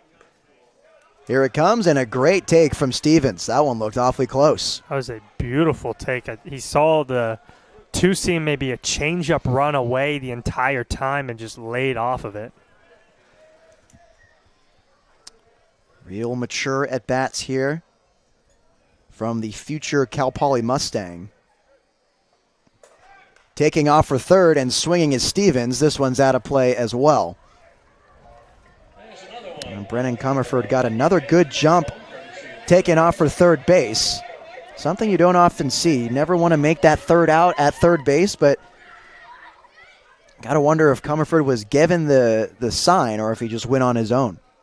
in a one-run ball game, you would never you never steal in that position, in my opinion. Missing upstairs for ball 4, and there's the third walk of the evening for Tyler Stevens. See if Chris Johnson can come up big. And Johnson's got 1 hit, the first one of the Blues this season. That's the only one he's had in 2 at-bats. The other 2 plate appearances were a hit by pitch and a walk. So now Chris Johnson wants to do some damage here with 2 outs. He's got 2 runners on base, one of them in scoring position. 2 walks in a row for Keithley.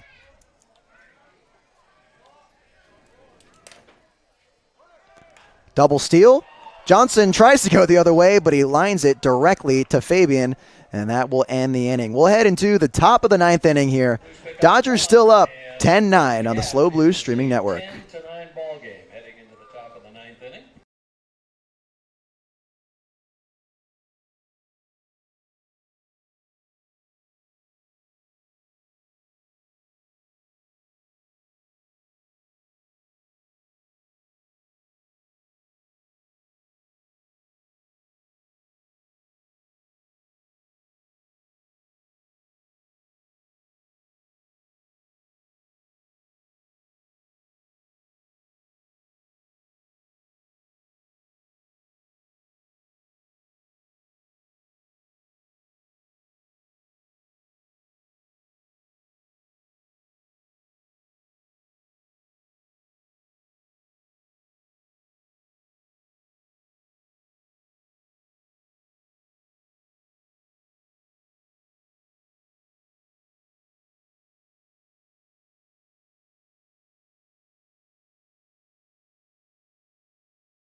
Leadoff man for the Dodgers here. It's Liam Keithley after coming in to pitch for the Coastal Dodgers. He will lead off for them. They got a 1-run lead heading into the top of the 9th inning here, a 10-9 mark at that, and he gets hit by the first pitch he sees. Alec Narin, first time facing a batter in the 9th inning, he hits a guy in the shoulders. Now it's number 13, the right fielder. And once again, that trend of the base runner to start off the inning continues for the Dodgers. As the hit by pitch from Liam Keithley brings in a leadoff base runner. Jetner Welch with another huge swing early in the count. For the first pitch, strike 1.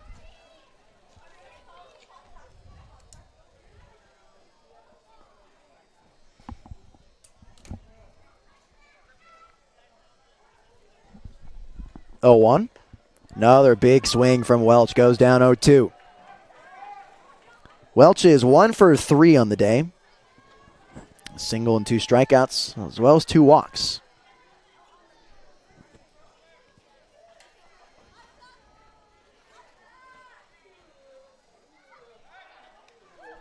Throw to first, not in time.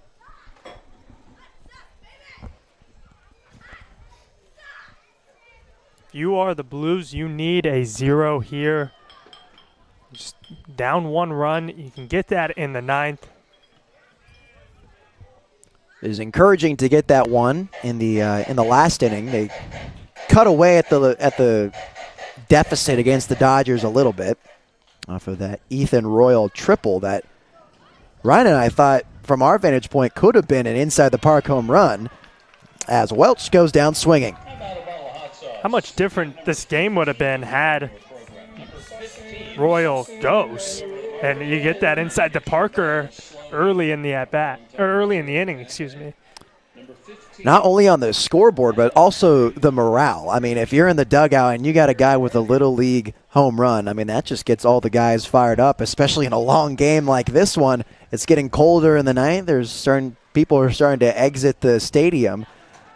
The air has been sucked out of Sinsheimer, so something like a Little League homer would have gotten the boys going for sure. Absolutely. I mean, this game got started right at 6 o'clock, and it's almost 9:30. We've been out here for 3.5 hours just getting the 9th inning started.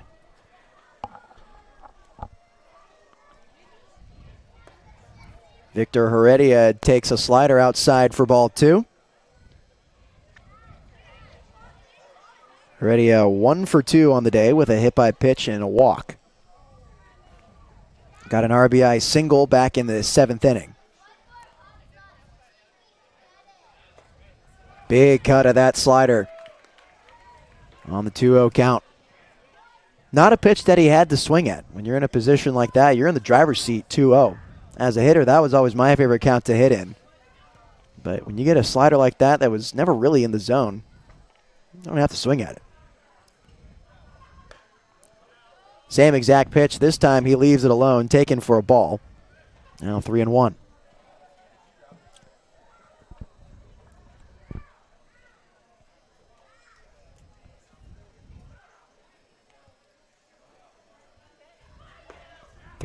Big cut on that fastball. He was trying to do damage with that swing. He took a huge rip at the 3-1 fastball in the inner half of the plate and was just able to blow it by him. Full count to the rising sophomore from Santa Ynez. Here it comes. Taking off for second base is Keithley. A strike him out, throw him out to end the inning for the Blues. What a play. Hey, that ought to get you going. Let's get the bats hot, huh? Heading into the bottom of the 9th. 10-9 Dodgers. Slow Boost Streaming Network.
Bottom of the ninth here at Sinsheimer Stadium. A 10-9 ball game in favor of the Coastal Dodgers, and a chance here for the Blues to either tie it up or walk it off. And the guy to do it, first off for San Luis Obispo, Brody Miller. Brody, first pitch swinging. Liner to center field. Firestone had to come in on it, and a quick first pitch, first out for Keithley. He's had some very quick at-bats in this game. Flew out on one pitch to center field in the third and struck out on 3 pitches in the 7th. Not wasting any time up there. He got a pretty good piece on it. He just either needed to hit it a little bit harder or a little bit softer to get it down. It looks like it caught the end just a little bit, and the thick, misty air isn't helping with that. Here's a first pitch swing from Giovanni Blanchette. That'll fall in for a base hit. Some late life for the Blues as Blanchette picks up his second hit of the ball game. Maybe something they talked about in between this half inning. Back-to-back batters come up there looking to swing. Something maybe they saw in the last inning with Keithley on the mound. Maybe something they saw there. So now the go-ahead run will stride up to the plate. It's Jake Hicksonbaugh. He's 1 for 3 on the day. And he takes a look at ball 1 outside. 2 stolen bases for Hicksonbaugh as well. A speed threat on the base path. And a threat to keep the line moving here late in this ball game. As I said earlier, he's been acting as a second leadoff hitter down there in the 9 spot. He did so last year with the Blues as well, with Dean Traynor as the manager. 1-1, slaps it over to second base. Tirico to second, over to first. Not in time. So they get the force out at second base from the grounder by Jake Hicksonbaugh. And that will flip the lineup up to Ethan Royal. He's got 2 triples on the day and a single. Wonder what he's going to do here. The Blues would take another triple, that's for sure. Listen, I will say this in future games. I am not someone who is superstitious at all. And it's a little ironic because as a former player, all baseball players are annoyingly superstitious. It's gotten me in trouble a few times. We'll get into that once we have more time and games. But I'm perfectly fine with saying stuff like, ooh, let's get another triple here. Others might not be so. So I'm going to have some feel here and not officially say anything like that. Taken downstairs for ball 2. A 2-0 count to who has been the best hitter of the night for the Blues. One thing I want to point out is look at where Welch is playing. He's deep out there now. He's not letting anything get over his head. This one's popped up, playable in the infield. Doesn't look like anyone can see it. Nelson fell down, and that will do it here from Sinsheimer Stadium. SLO Blues drop game 1 against the Coastal Dodgers by a score of 10-9, and Ryan, this was as chaotic as an opening day could have ever gotten. It was a great game, though, however. A lot of offensive firepower from both sides, a lot of great at-bats, some good pitching here and there as well. Honestly, just a great overall day at the ballpark and a good feeler game for both of these teams. Yeah, and I think a bright side to look at for the SLO Blues was the offense from Ethan Royal. I mean, those 2 triples go without saying. Certainly a bright spot here for the Blues tonight. They were also able to draw a lot of walks. They struck out a decent amount of time, but I think the amount of hit by pitches and walks that they were able to get, especially with a young squad like they have here, a lot of high school guys, able to work those counts and get those at-bats to 7+ pitches was a great sign for this team going forward.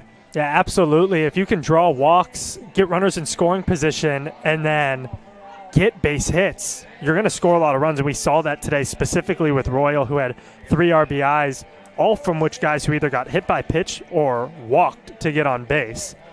So it's huge for them to just be patient, see pitches, especially if these pitchers are going deep into games. You can see them a few at-bats and then capitalize in the later innings. So that's on the offensive side. I think another thing praise we haven't sung enough as well has been the pitching. I mean, most notably, Matthew Gonzalez did a great job in the middle relief innings, but 14 strikeouts for the SLO Blues pitching staff tonight. Yeah, that's incredible. They were putting pitches in the right spot. They gave up a few walks here and there, but they were able to bounce back for the most part. Just a few key hits and mistakes that really ended up demoralizing them here in this game and let the Dodgers score 10 runs. But you have to be happy with the overall performance, in my opinion. It's opening day. You're kind of just feeling it out. You get 9 runs on the board. You have 14 strikeouts. You're throwing the ball well. You're hitting the ball well. You're putting runs on the board. You can't be too upset. A couple of blow-up innings for both sides, but it ended up being the Coastal Dodgers who came out victorious in tonight's opening day matchup. We'll be back here tomorrow at Sinsheimer and on YouTube. You can listen to Ryan and I tomorrow, same time, same place at 6 p.m. And the Coastal Dodgers will be staying in town on the SLO Blues streaming network. Thank you, everyone, for tuning in to tonight's broadcast. Good night.